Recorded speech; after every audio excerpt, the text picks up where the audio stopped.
Dragon ball की सबसे मजबूत किंवदंती अध्याय 421 प्राचीन काल के विशेषज्ञ सावनेल। आप सर सावनेल की तलाश कर रहे हैं। क्षमा करें, वह इस समय सो रहा है, इसलिए आपको वापस जाना चाहिए। जिया के आने के उद्देश्य के बारे में जानने के बाद मूसा ने शांति से कहा, जैसे कि वह नहीं चाहता था कि जिया अपने तथाकथित सर सावनेल को परेशान करे। जिया ने अपनी आंखें बंद कर लीं, ये जानते हुए कि यह मौसा का बहाना था। वाडोस ने उसे बताया कि सावनेल वर्तमान में मुक्त था, लेकिन उसके सामने नामेकियान ने कहा कि सावनेल सो रहा था। ये संभवतः उसे सोनेल को देखने से रोकने का एक बहाना था। क्या आप मुझे बता सकते हैं कि वह कब जागेगा? जिया ने बुरा नहीं माना और फिर भी शांति से पूछा, लेकिन उसका स्वर सख्त हो गया। मौसा का रंग बदल गया, लेकिन वह अभी भी ध्यान में बैठे एक बूढ़े भिक्षु की तरह अभिव्यक्तिहीन था। ये देखकर जिया अपनी आभा बढ़ाने से खुद को रोक नहीं सका। अचानक बढ़ती हुई की लहरें पदार्थ में बदल गईं। एक भयंकर हवा फूट पड़ी, जिससे आसपास के पेड़ झुक गए। मौसा की अभिव्यक्ति आखिरकार बदल गई। जिया के भारी दबाव में उसे लगा जैसे वह एक फ्रीजर में था और उसके चारों ओर एक ठंडी हवा बह रही थी। नामेकियान, मूसा ने बोलने के लिए अपना मुंह खोला। उसके माथे से चमकते पसीने की बूंदें टपक रही थीं। मिस्टर सर सोनेल वास्तव में सो रहे हैं। मूसा अभी भी अभेद्य था, सावनेल के ठिकाने को बताने के लिए तैयार नहीं था। हालांकि वह बोलते समय बहुत नर्म हो गया था, स्पष्ट रूप से जिया की भव्य आभा से डर गया था। आप अभी भी यह कहने के लिए तैयार नहीं हैं। जिया मूसा के दृढ़ संकल्प की प्रशंसा किए बिना नहीं रह सका। हालांकि उसने मूसा को अपनी आभा का केवल थोड़ा सा हिस्सा जारी किया, लेकिन ये पहले से ही एक स्वर्ग कफन शक्ति थी। ऐसी स्थिति में वह अभी भी अपने दृष्टिकोण पर जोर दे सकता था, और इस साहस ने जिया को उसकी प्रशंसा की। हालांकि मैं स्पष्ट रूप से यात्रा को व्यर्थ नहीं कर सकता, जिया ने सोचा। चूंकि वह नहीं बोलेगा, इसलिए मुझे उसे मजबूर करना होगा। फिर जिया के शरीर पर आभा बढ़ती रही और उत्पीड़न की भावना और भी मजबूत हो गई। जल्द ही इसने नामेकियान की सहिष्णुता सीमा को पार कर लिया। इस समय पूरा ग्रह लहफिल गूंज उठा, हवाएं उठीं, बिजली चमकी और गरज गिरी। ग्रह पर आदिम आदिवासी इस प्रलय जैसी घटना से इतने डर गए थे कि वे भगवान की ओर झुकते हुए अपनी हथेलियों को एक साथ रखकर जमीन पर लेट गए। रुको, मौसा गुस्से के भाव से चिल्लाया। हालांकि जिया ने रुकने का इरादा नहीं किया। उनकी आभा लगातार मजबूत होती गई और फिर उनकी आंखों के कोने केंद्रित हो गए, क्योंकि वह तुरंत अपने सुपर सय्यन राज्य में बदल गए। इस प्रकार पूरे ग्रह में एक और भी बड़ा तूफान बह गया। इस समय एक भारी आह, जो प्राचीन काल से आई प्रतीत होती थी, सुनी जा सकती थी। यह उतार चढ़ाव और उजाड़ आभा से भरा था। क्या आप आखिरकार बाहर आ रहे हैं? आह सुनकर जिया को पता था कि सावनेल ने जवाब दिया था और अपने शरीर पर आभा को एकजुट किया। तुरंत हिंसक तूफान गायब हो गया, जैसे कि कुछ भी नहीं हुआ था। फिर जिया ने देखा कि एक मध्यम आयु वर्ग का नामकियान उसके सामने दिखाई देता है। वह सावनेल है। जिया ने उसे गंभीरता से देखा। सावनेल के शरीर से उसे एक धूमिल आभा महसूस हुई। इसमें एक तरह का अनूठा आकर्षण था, जैसे कि वह वर्षों से जीवित था। वह रहस्यमय, सूक्ष्म और बहुत गहरा था। प्राचीन विशेषज्ञ सावनेल, वह एक प्राचीन अस्तित्व है जो वर्तमान कैसे पुराना है। वाडोस ने जिया को जो जानकारी दी, वह अभी भी उसके कानों में गूंज रही थी। वाडोस ने उनके लिए जो विरोधी खोजे, वे सभी विशेषज्ञ लगभग उनके बराबर थे। दूसरे शब्दों में, यह नामेकियान जिया के खिलाफ लड़ सकता था। मार्जिन बुयू लेवल नेमेकियान, ऐसा पहले कभी नहीं हुआ है ना? जिया ने अंदर से सोचा। क्या आप सावनेल हैं? जिया ने सावनेल को उसके सामने आकार दिया और दिलचस्पी के साथ पूछा। मध्यम आयु वर्ग के नामकियान ने एक लंबी आह दी। हाँ, इस नाम का उल्लेख कई वर्षों से किसी ने नहीं किया है। आपने इसे कहाँ से सुना? सावनेल अनगिनत वर्षों से लैफिल ग्रह पर एकांत में रह रहा था। ब्रह्मांड में पहले से ही उसके बारे में कोई किंवदंतियां नहीं थीं। novelUSB.com, यह मिस वाडोस था जिसने मुझे तुम्हारे पास आने के लिए कहा था। वाह, तो ये संरक्षक स्वर्गदूत था जिसने आपको आने के लिए कहा था। बहुत देर सोचने के बाद सावनेल ने वाडोस की पहचान को याद किया और इत्मीनान से कहा। उनके शब्दों में गहरा सम्मान था, लेकिन श्रद्धा नहीं, जैसे कि उन्होंने दुनिया में सब कुछ देखा था। उच्च स्तर के लोग और निचले स्तर के लोग उनकी नज़र में बहुत अलग नहीं थे। उसकी काली आंखें जिया को घूर रही थीं, और एक पल की चुप्पी के बाद उसने कहा, क्या आपका परिवर्तन अभी सुपर सैयान राज्य था? यह एक ऐसी दौड़ है जो इतिहास में खो गई है। क्या सदाला ग्रह के सैयान ने मेरे सोते समय सुपर सैयान में बदलने की विधि को फिर से खोजा? सावनेल को अपने आप से बुदबुदाते हुए देखकर जैसे कि वह अपनी यादों में गहराई से था, जिया ने कहा, मैं सदाला ग्रह का सैयान नहीं हूँ। तो तुम मुझे क्यों ढूंढ रहे हो? जिया ने अपना मुंह खोला और बंद कर दिया। उन्होंने कहा, अगर आप सैया को समझते हैं तो आपको सैया के व्यक्तित्व के बारे में पता होना चाहिए।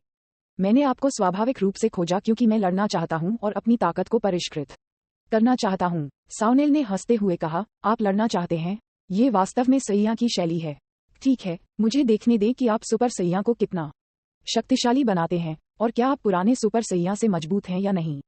प्राचीन काल में सुपर सैया, मैं निश्चित रूप से आपको निराश नहीं होने दूंगा, जिया ने मुस्कुराते हुए कहा।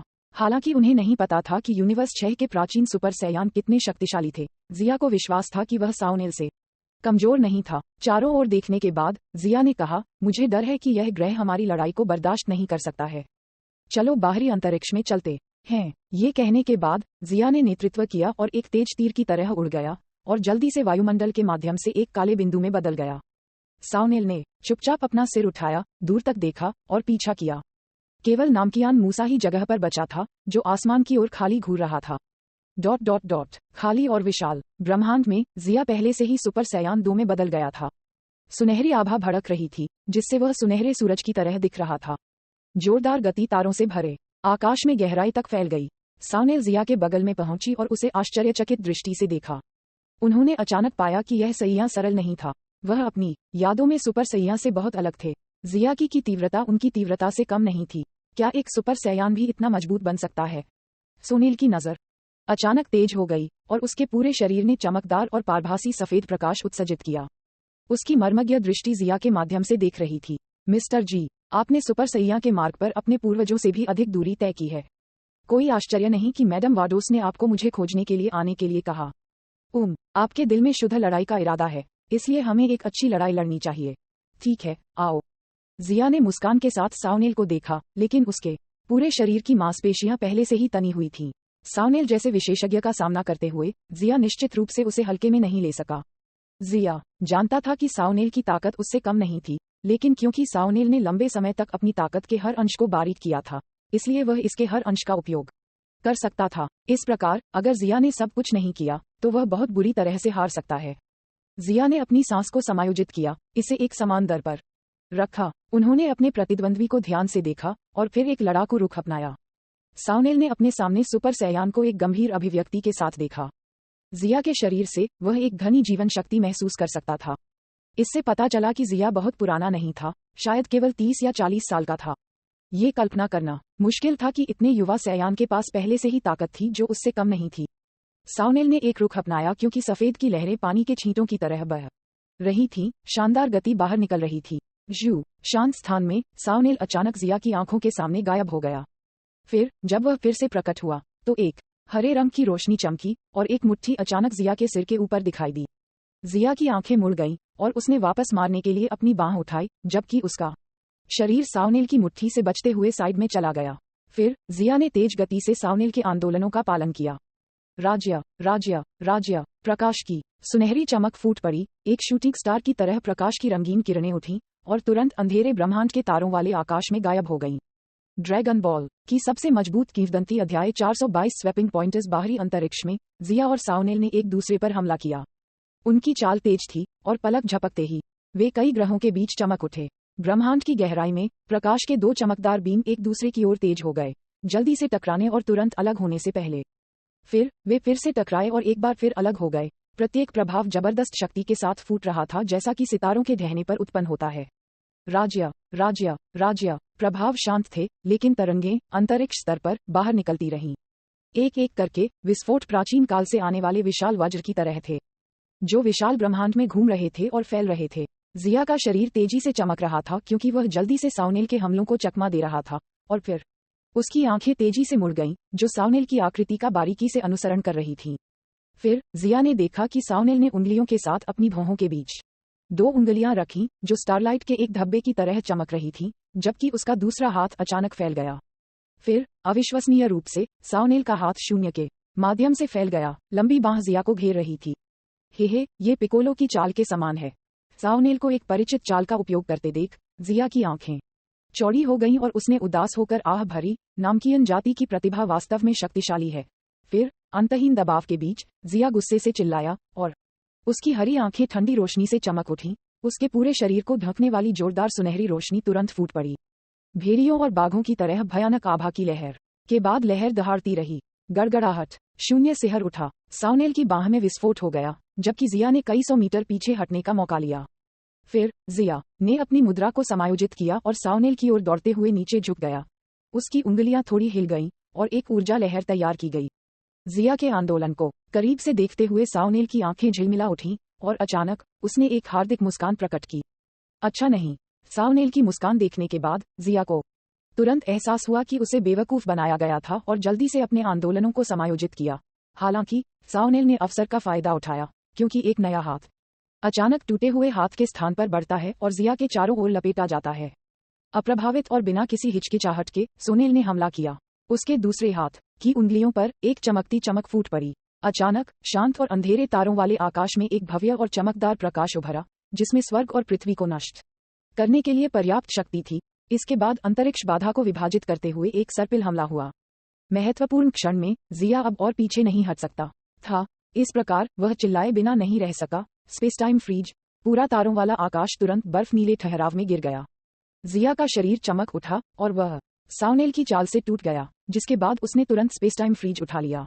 जिया ने अपने माथे से ठंडा पसीना पोंछा, लेकिन वह अभी भी अंदर तक हिल गया था। अगर यह अंतरिक्ष समय की क्षमता नहीं होती तो अभी हुए हमले ने उन्हें गंभीर रूप से चोट पहुंचाई होती। वह वास्तव में एक नामकियन है जो असंख्य वर्षों तक जीवित रहा है। उनका अनुभव उल्लेखनीय है। जिया ने पूरे आत्मविश्वास के साथ सोचा कि वह सफल हो गया है, लेकिन वास्तव में वह अनजाने में सावनेल द्वारा सावधानीपूर्वक स्थापित एक जाल में गिर गया था। अगर वह थोड़ा सावधान नहीं होता तो जिया हमेशा के लिए बर्बाद हो गया होता। ऐसा लगता है कि सावनेल ने अंतरिक्ष समय में बदलाव को महसूस किया था, क्योंकि उसने भौहें सिकुड़ी और पूछा, आपने मेरे हमले को कैसे चकमा दिया? मैं आपको यह नहीं बता सकता। जिया ने उसे देखा और अपना सिर हिलाया। हम्फ। सावनेल ने थोड़ा सिर हिलाया।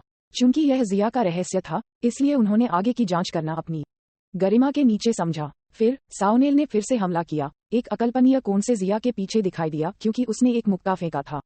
हालांकि जिया ने लंबे समय तक सावनेल की गतिविधियों पर ध्यान दिया था। इस प्रकार जब सावनेल अपनी पीठ पर हमला करने वाला था तो वह उदासीन रूप से मुस्कुराया और सावनेल के हमले से पूरी तरह से बचते हुए अंतरिक्ष समय क्षमता लॉन्च की। ... गहरे तारों वाला आकाश चमकदार था, क्योंकि दो प्रकाश बीम अचानक चमक रहे थे, जिससे दुनिया को हिला देने वाली शक्ति की एक श्रृंखला सामने आई। जैसे ही वह एक क्षुद्र ग्रह के पास पहुंचा, जिया थोड़ा हौंफते हुए उसके पीछे छिप गया।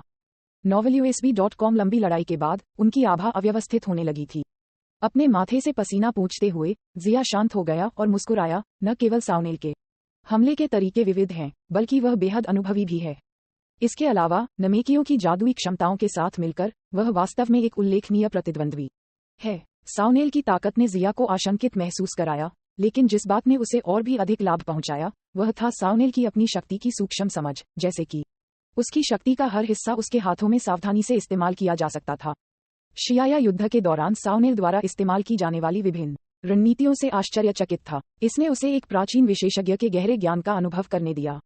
जैसे ही वह सांस लेने के लिए हौंफ रहा था, एक ठंडी बिजली की किरण अर्धचंद्राकार चंद्रमा के आकार में शून्य पर घूम रही थी, जो छोटे क्षुद्र ग्रहों के माध्यम से सावधानीपूर्वक बह रही थी। दूसरे छोर पर जिया का चेहरा अचानक बदल गया। उसका शरीर बगल की ओर मुड़ गया, क्योंकि एक ठंडी बिजली की रोशनी उसके गाल से टकरा रही थी। ठंडी, चुभने वाली बिजली की किरण अपने साथ एक भयानक आभा लेकर गई, जिसने जिया को चौंका दिया और उसका पूरा शरीर ठंडे पसीने में टूट गया।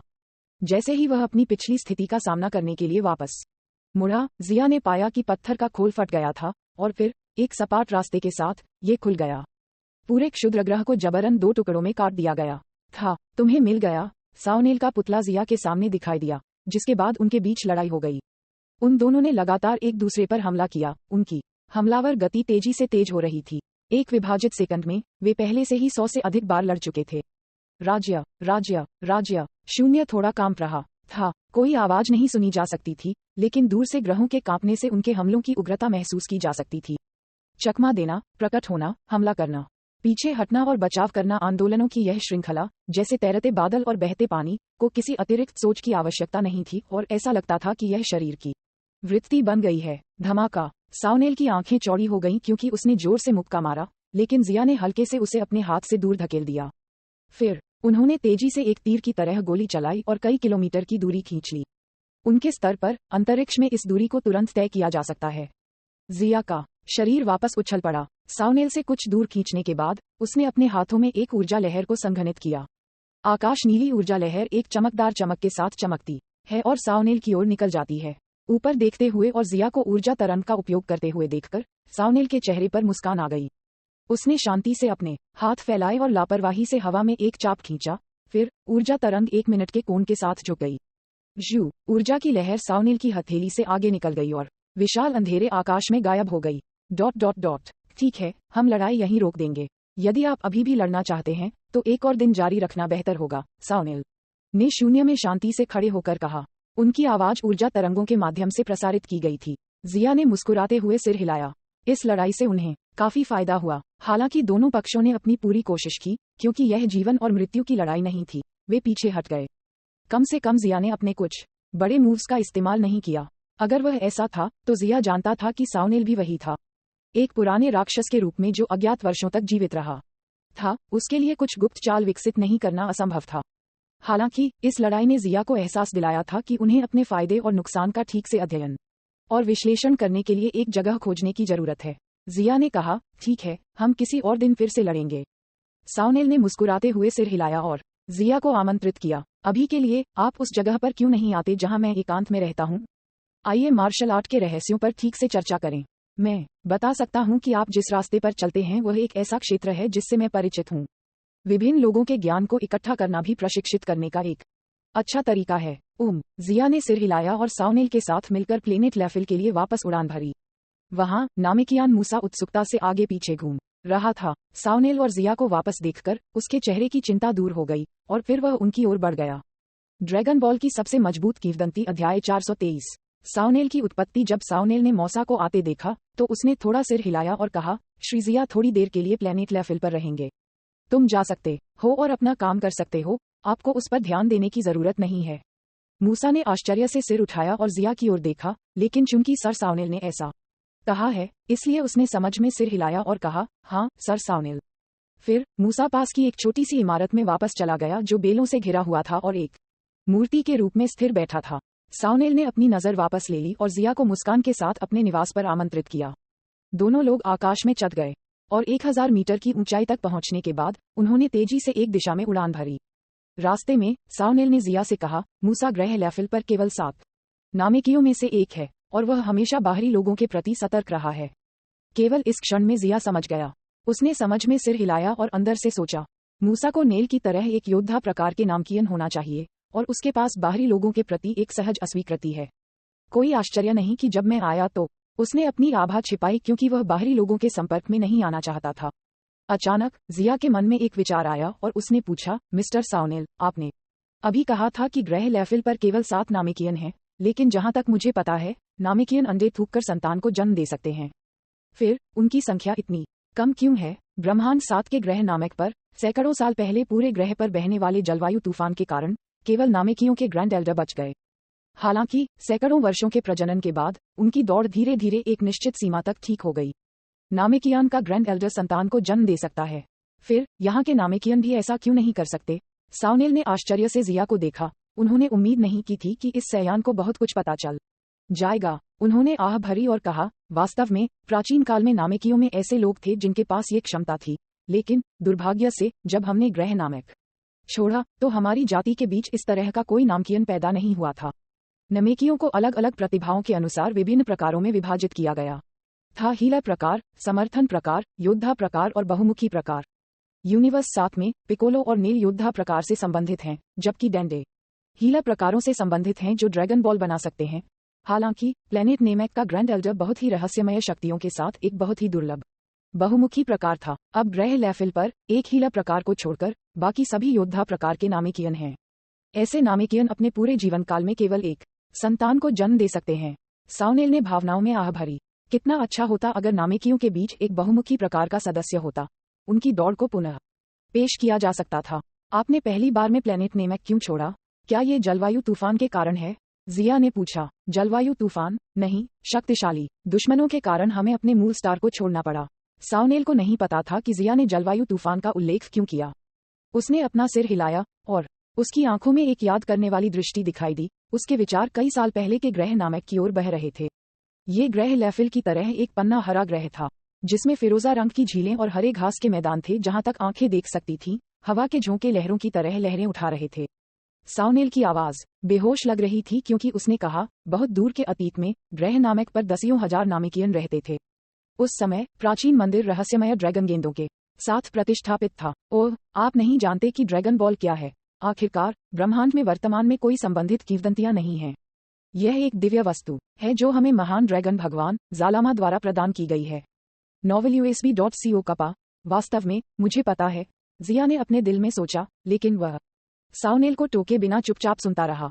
साउनेल ने आगे कहा, ड्रैगन गेंदों में जादुई शक्तियां होती हैं, लेकिन इसने अनगिनत लालची लोगों की नजरों को भी आकर्षित किया। अंत में नमक ग्रह पर एक विश्व हिला देने वाली लड़ाई छिड़ गई। उस समय आप सैयों ने भी हमारी मदद की थी, लेकिन दुर्भाग्य से दुश्मन बहुत मजबूत था। यहाँ तक कि सहयोग करने वाले सुपर सैयान और नमेकियन भी उन लालची लोगों को हराने में विफल रहे। उस युद्ध में ग्रह नामक दुश्मन के हाथों में गिर गया और मेरे लोगों को भारी हताहतों का सामना करना पड़ा।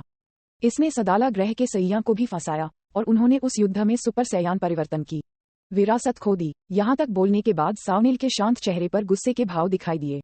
अंत में, क्या आप अपने प्रतिद्वंद्वी के खिलाफ जीत गए? जीत हो सकता है, लेकिन मुझे नहीं पता कि इसे जीत कहा जा सकता है या नहीं। अंत में, बिना किसी विकल्प के, ग्रैंड एल्डर ने ग्रह नामक पर दौड़ के सभी सदस्यों के साथ जाने और आत्मसात करने का फैसला किया, और हालांकि उन्होंने दुश्मन को पीछे हटा दिया, ग्रह नामक विनाश के कगार पर था। इस प्रकार, यहाँ तक कि ड्रैगन गेंदें शेष शक्तिशाली बलों के खिलाफ शक्तिहीन थीं। फ्यूज्ड ग्रैंड एल्डर ने ड्रैगन गेंदों को छोड़ने और साउनेल और शेरॉन को फ्यूज करने का फैसला किया। और सम्मेलन के बाद प्राप्त अस्तित्व में हूँ। साउनेल ने अपना सिर उठाया, उसकी आंखें उतार चढ़ाव से भरी थीं। जिया चौंक गया क्योंकि उसने कहा, कोई आश्चर्य नहीं कि यह साउनेल प्राचीन काल से वर्तमान तक जीवित रह सकता है। ये पता चला है कि उसने कई नामेकियों के साथ आत्मसात किया और फिर वह शेनरॉन के साथ जुड़ गया। शेनरॉन जैसे रहस्यमय प्राणियों का अस्तित्व ड्रैगन गॉड जलामा द्वारा प्रदान की गई दिव्य शक्ति की छोटी मात्रा का परिणाम था। यद्यपि यह केवल एक छोटी राशि थी, लेकिन इसमें अकल्पनीय शक्ति थी, और शेरॉन के साथ फ्यूज होने के बाद साउनेल ने पहले से ही एक अर्थ में नश्वर के स्तर को पार कर लिया था। वह देवताओं के तुल्य था। फिर ग्रह लेफिल पर नामेकियन। जिया ने मुश्किल से यह पूछने के लिए अपना मुंह खोला कि जब साउनेल पहले ही बोल चुका था, मैं उस समय बहुत गुस्से में था, इसलिए मैंने ब्रह्मांड में पीछा किया और उन सभी एलियंस को मिटा दिया जिन्होंने ग्रह नामक पर आक्रमण किया था। यहाँ तक कि मैंने उनकी लार भी नष्ट कर दी। अब जब मैं इसके बारे में सोचता हूँ, तो यह एक तबाही थी जो ब्रह्मांड में बह गई थी। साउनेल रुक गए और फिर आगे कहा, उसके बाद मैं ब्रह्मांड में घूमा और यात्रा के दौरान कई मजबूत विशेषज्ञों से मिला, लेकिन बिना किसी अपवाद के वे मेरे मैच नहीं थे। शायद क्योंकि मैंने जो अशांति पैदा की थी वह बहुत बड़ी थी। मैं तब मिस वाडोस से मिला, संरक्षक स्वर्गदूत। मैंने उससे सीखा कि मैं एकमात्र नेमकियान नहीं था जो बच गया था। मेरी दौड़ के कई सदस्य थे जो सौभाग्य से आपदा से बच गए थे क्योंकि वे बाहर गए थे। मैं उस समय खुशी से पागल था। उसके बाद मैंने उन्हें खोजने में अनगिनत साल बिताए और फिर मैं उन्हें एकांत में रहने के लिए प्लेनेट लेफिल में लाया। साउनेल ने बोलना समाप्त किया और एक लंबी चुप्पी में गिर गया। ये सुनकर शियाया आह फूंकने से खुद को रोक नहीं पाए। साउनेल का अनुभव प्लेनेट वेगेटा के सयन से भी अधिक दुखद था।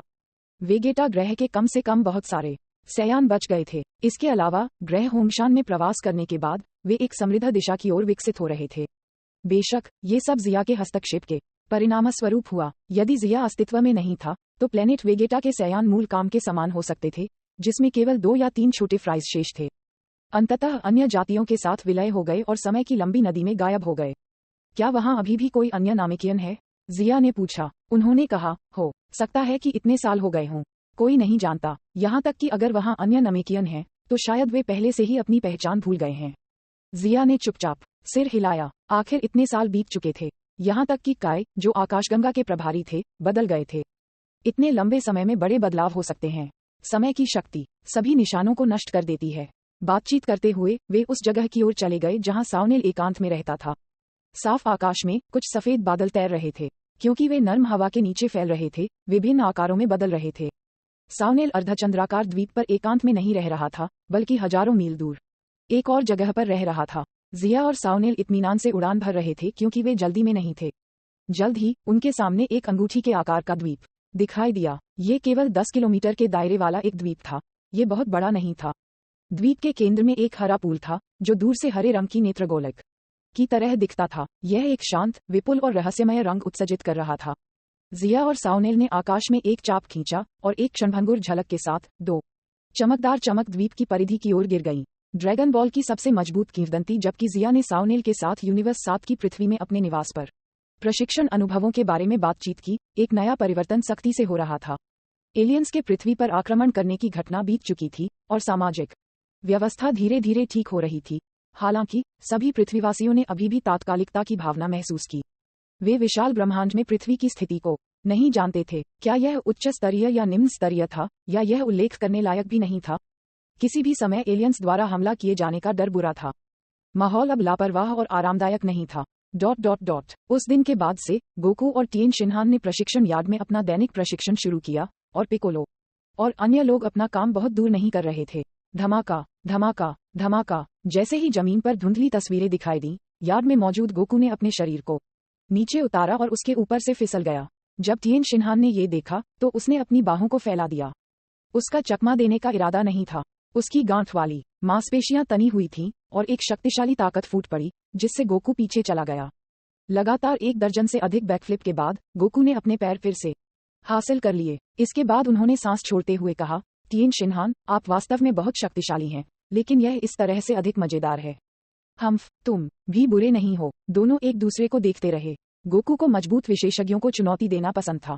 यह एक सयान की प्रकृति थी, और अभी टिएन शिनहान ने अपनी लड़ाई की भावना को उत्तेजित किया था।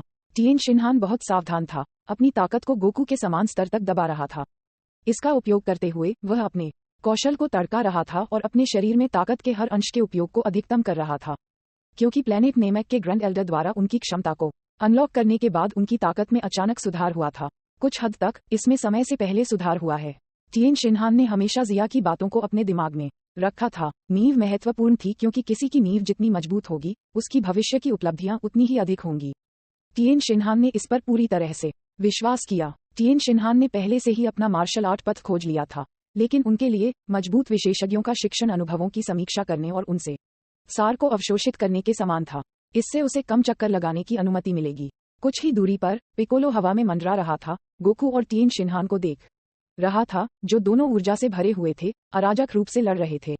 वह ठंडा मुस्कुराया और फिर अपना ध्यान फिर से शुरू करने के लिए अपनी आंखें बंद कर ली। उससे निकलने वाली एक रहस्यमय आभा ने उसके चारों ओर की हवा को विकृत कर दिया, जिससे यह अजीब तरह से धुंधली हो गई। आगे क्रिलिन और यमचा गुरुत्वाकर्षण प्रशिक्षण कक्ष में थे। गुरुत्वाकर्षण सामान्य गुरुत्वाकर्षण से 15 गुना अधिक गति से काम कर रहा था। वे प्रगति कर रहे थे, लेकिन बड़ी कठिनाई से। प्रशिक्षण कठिन था। अर्थलन की क्षमता सेयन और नामेकियन की तरह अच्छी नहीं थी, और प्रशिक्षण की गति गोकू और पिकोलो की तुलना में बहुत कम थी। यह एक तथ्य था, और क्रिलिन और यामचा दोनों इसे काफी अच्छी तरह से जानते थे। हालांकि चूंकि टिएन शिनहान इतना शक्तिशाली बन सकता है, इसलिए वे भी कर सकते हैं। इस विश्वास के साथ, हालांकि उन दोनों को प्रशिक्षण मुश्किल लगा, लेकिन उन्होंने थोड़ा सा भी शिथिल नहीं किया। धीरे धीरे अपने शरीर के सार को परिष्कृत किया। प्रशिक्षण कक्ष का प्रभाव बहुत महत्वपूर्ण था। जैसे जैसे वे धीरे धीरे 15 गुना गुरुत्वाकर्षण के अनुकूल हो गए, उनकी युद्ध शक्तियों में तेजी से सुधार हुआ। माउंट पाउजू चारों ओर से पहाड़ों, घने जंगलों और लंबे बांध से घिरा हुआ था। यह एक स्वर्ग था। हरे पेड़ की पत्तियों को परत दर परत ढेर किया गया था, और जैसे ही हवा बहती थी, नर्म सरसराहट सुनी जा सकती थी। एक पेड़ की छाया के नीचे सूरज की रोशनी पत्तियों के माध्यम से गुजरती है और जमीन पर कुछ गोल चमकीले धब्बे बन जाते हैं। बुला और हस्की एक कुर्सी पर लेटे हुए थे। बगल में एक चाय की मेज पर विभिन्न प्रकार के फल और पेय पदार्थ थे। धूप का चश्मा पहने, पेय पदार्थ पीने और दूर से होने वाली भयंकर लड़ाइयों को देखने के साथ दिन बहुत इत्मीनान से था। उनमें से एक दुनिया के सबसे अमीर व्यक्ति की बेटी थी, और दूसरी दुनिया में नंबर 1 मास्टर चोर थी। उन दोनों के पास भरपूर धन था, और वे बेहद अमीर का जीवन जीते थे। माँ, मैं भी मार्शल आर्ट सीखना चाहता हूँ। एक बच्चे की आवाज आई, जैसे ही हल्के बैंगनी बालों वाला गोहन आया। तुम्हारे पिताजी अभी प्रशिक्षण ले रहे हैं। क्या आप चाहते हैं कि चाची आपको प्रशिक्षण दें? हस्की ने गोहन के सिर को रगड़ते हुए कहा। वह कई वर्षों से कामे हाउस में रह रही थी। उन्होंने जो देखा और सुना था, उससे कोई भी स्पष्ट रूप से प्रभावित हो सकता था। इसलिए उसे एक मार्शल कलाकार भी माना जा सकता है। गोहन ने भौहें सिकोड़ी। उसने हस्की का हाथ झटक दिया और कहा, नहीं, मुझे कोई दिलचस्पी नहीं है। चाची, हस्की मुझे हरा भी नहीं सकती। ब्रॉट, तुमने क्या कहा? हस्की की आंखें चौड़ी हो गईं, क्योंकि उसका चेहरा डूब गया था। समय बर्बाद किए बिना वह उसका पीछा करने के लिए उठ गई। लेकिन हस्की की शारीरिक शक्ति की तुलना गोहन के साथ नहीं की जा सकती थी। जल्द ही वह थकान से हौंफ रही थी, इसलिए वह फिर से कुर्सी पर लौट आई और थककर लेट गई। उसने उदास होकर कहा, बुल्मा, अपने बच्चे को देखो, वह और अधिक शरारती हो रहा है। बुल्मा ने अपना मुंह ढक लिया और मुस्कुराया। गोहन बहुत प्रतिभाशाली है। वह बड़ा होने पर निश्चित रूप से एक मजबूत विशेषज्ञ होगा। खैर, उसके लिए मार्शल आर्ट के संपर्क में आने का लगभग समय है, लेकिन उसे कौन सिखाना चाहिए? बुल्मा ने चिंता से भौहें सिकोड़ी। गोकू और अन्य लोगों का अपना प्रशिक्षण था। अल्पावधि में उनके पास खुद के लिए बहुत कम खाली समय था, बच्चे के प्रशिक्षण लेने के लिए समय की बात तो दूर थी। इसके अलावा बुला ने कभी भी गोकू को बच्चों की देखभाल करने के लिए अपने प्रशिक्षण को रोकने पर विचार नहीं किया। वर्तमान में पृथ्वी शांति में नहीं थी। गोकू जितना मजबूत होगा, पृथ्वी उतनी ही सुरक्षित होगी। इस पहलू में बुल्मा बहुत समझदार था। हम कैसे लॉन्च को आकर उसे सिखा सकते हैं? हस्की ने सुझाव दिया। बुल्मा ने अपना सिर हिलाया और कहा, असंभव। ऐसा नहीं है कि लॉन्च प्लेनेट होंगशान पर बहुत व्यस्त है, लेकिन सुनहरे बालों वाले लॉन्च के चरित्र के साथ वह ऐसा नहीं दिखता है कि वह लोगों को सिखा सकती है। मुझे डर है कि वह गोहन को गुमराह कर देगी। हस्की ने सुनहरे बालों वाले लॉन्च के बुरिश व्यक्तित्व को याद किया और सहमति में सिर हिलाया। अचानक एक मजबूत अधिकारी जो सेना की वर्दी पहने हुए था, वहां से चला गया। माउंट पाओजू गोकू परिवार का निजी क्षेत्र था और गोकू की वर्तमान प्रतिष्ठा के साथ कोई भी सामान्य परिस्थितियों में नहीं आएगा। अधिकारी बुल्मा के बगल में गया और कुछ शब्द फुसफुसाए। जब बुला ने सुना कि क्या कहा गया था, तो उसकी बैंगनी पुतलियां चौड़ी हो गईं। कुछ क्षणों बाद उसने हस्की से कहा, सेंट्रल सिटी का राजा माउंट पाओजू में आ गया है। गैब्रियल नॉर्थ सिटी के दूरदराज के उपनगरों में एक छोटे से शहर का निवासी था। ये कोरिन की पवित्र भूमि के बहुत करीब था। जब तक कोई एक पर्वत श्रृंखला को पार करता था, तब तक वे विशाल जंगल तक पहुंच सकते थे जहां कोरिन की पवित्र भूमि स्थित थी। एक मिथक प्राचीन काल से उनके गृहनगर में घूम रहा था। ये कहा जाता था कि जब तक कोई कोरिन टॉवर पर चढ़ सकता है, तब तक वे कोरिन टॉवर पर रहने वाले अमर से मार्गदर्शन प्राप्त कर सकते हैं, जिससे उन्हें एक पियरलेस मास्टर बनने की अनुमति मिलती है। युगों के दौरान अनगिनत मजबूत विशेषज्ञ चुनौती के लिए उठे और आखिरकार प्रसिद्धि हासिल की। गैब्रियल इस किंवदंती से मोहित था, इसलिए वह एक बच्चा होने के बाद से गुप्त रूप से प्रशिक्षण कर रहा था। उन्होंने एक मास्टर भी प्राप्त किया और प्रशिक्षण के लिए मार्शल आर्ट केंद्रों में से एक में शामिल हो गए। उस दिन की प्रतीक्षा कर रहे थे जब वह कोरिन टॉवर पर भी चढ़ सकते थे। उनके कई साथियों, जिनमें युवा, तुच्छ और निडर लोग शामिल थे, ने इस सपने को साझा किया। हालांकि जब कुछ लोगों ने कोरिन की पवित्र भूमि में प्रवेश किया और बादलों के ऊपर चौंकाने वाले कोरिन टॉवर को देखा, तो वे डर गए और भाग गए। अगर वे इतनी ऊंचाई से गिरे, भले ही वे मरे नहीं, तो क्या वे अपंग नहीं हो जाएंगे? गैब्रियल भी डर गया था। वह खुद को एक साधारण व्यक्ति मानता था जो इस तरह की समकी thing.novelusb.com। इस कारण से वह लंबे समय तक उदास था और धीरे धीरे अपने अवास्तविक सपने को छोड़ दिया। ऐसा लगता था कि वह अचानक रातों रात परिपक्व हो गया था, लेकिन बदले में वह औसत दर्जे का हो गया। उन्होंने कुछ नहीं किया और चीजों को अपने आसपास के लोगों की तरह ही अपना काम करने दिया। धीरे धीरे एक औसत दर्जे का व्यक्ति बन गया जो अपने जीवन में व्यस्त था। एक दिन तक राजा पिकोलो दिखाई दिया। यह एक विश्वव्यापी तबाही थी। महत्वपूर्ण क्षण में टीवी पर एक नाटक की तरह एक नायक दिखाई दिया, गोकू नाम का एक युवा मार्शल आर्टिस्ट। उस समय दुनिया भर के टेलीविजन स्टेशनों ने लड़ाई का प्रसारण किया, जबकि गैब्रियल ने गुप्त रूप से टेलीविजन के सामने प्रार्थना की। उसके बाद एलियंस ने पृथ्वी पर आक्रमण किया और यह गोकू और उसके साथी थे जिन्होंने फिर से बहादुरी से आगे कदम बढ़ाया। उन शक्तिशाली और वीर मार्शल कलाकारों ने बहादुरी से एलियंस से लड़ने के बाद पृथ्वी को एक बार फिर से बचाया। ये कितना अच्छा होगा अगर मैं भी उनकी तरह बहादुरी से लड़ सकूं। गैब्रियल टीवी पर क्रूर युद्ध के दृश्यों को घूरते हुए आत्मनिंदापूर्ण तरीके से मुस्कुराया। पहले ही देर हो चुकी है, मैंने पहले ही उस सपने को छोड़ दिया है। गैब्रियल धीमी आवाज में बुदबुदाया। C-425 सुधार के लिए प्रयास कर रहा है। गैब्रियल भाग्यशाली था कि विदेशी आक्रमण में मर नहीं गया था, लेकिन जब वह शर्मिंदा महसूस कर रहा था, तो टीवी पर लाइव प्रसारण के दृश्य बदल गए क्योंकि एक हरी आकृति दिखाई दी। पतला कुंडलित आकार एक सुंदर और पवित्र दिव्य अजगर की तरह लग रहा था। भगवान उन लोगों की मदद करता है जो खुद की मदद करते हैं। इस प्रकार पृथ्वी के मार्शल कलाकार अगली चुनौती को दूर करने के लिए कड़ी मेहनत करना जारी रखते हैं।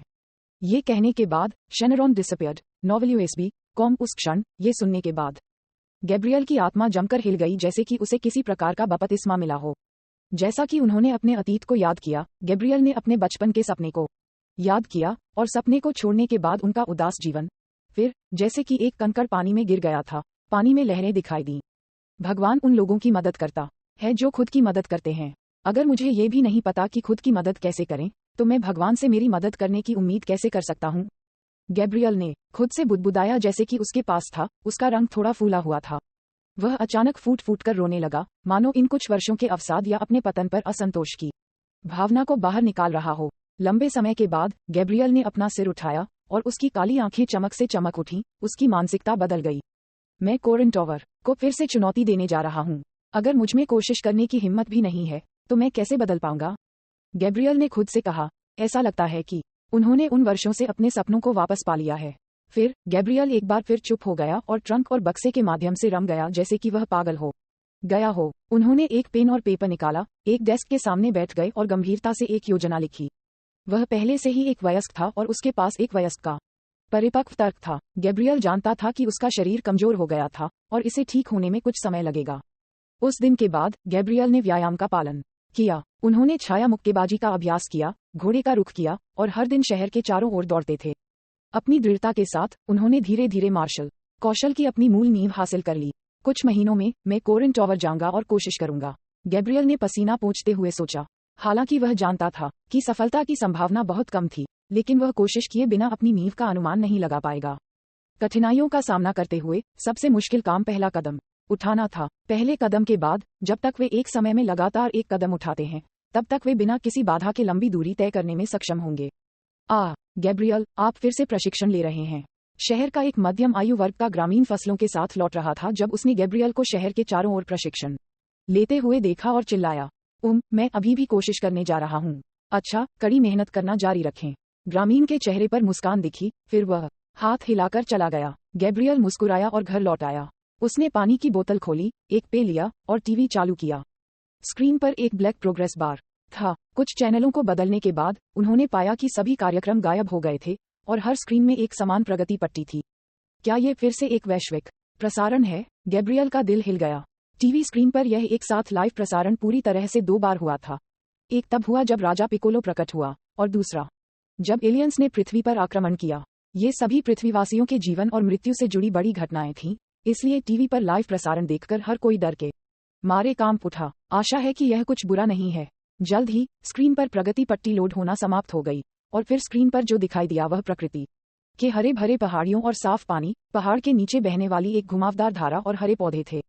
ये पृथ्वी पर एक परिभूमि की तरह था। ऐसा दृश्य देखकर गैब्रियल और दुनिया के अन्य लोगों को राहत मिली। तारांकन, कम से कम ये कोई आपदा नहीं है।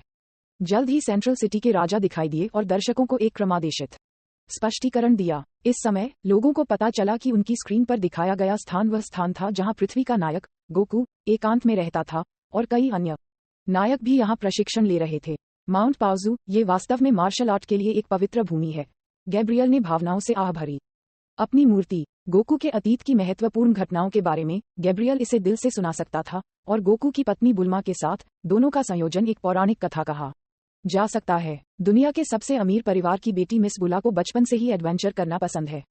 वह गलती से श्री गोकू से मिली जो पहली बार समाज में प्रवेश किया था। फिर एक रोमांचकारी साहसिक कार्य के बाद युवा गोकू मार्शल आर्ट के देवता मास्टर रोशी के शिष्य बन गए और कई अन्य साथी शिष्यों के साथ वह प्रशिक्षण में बड़े हुए।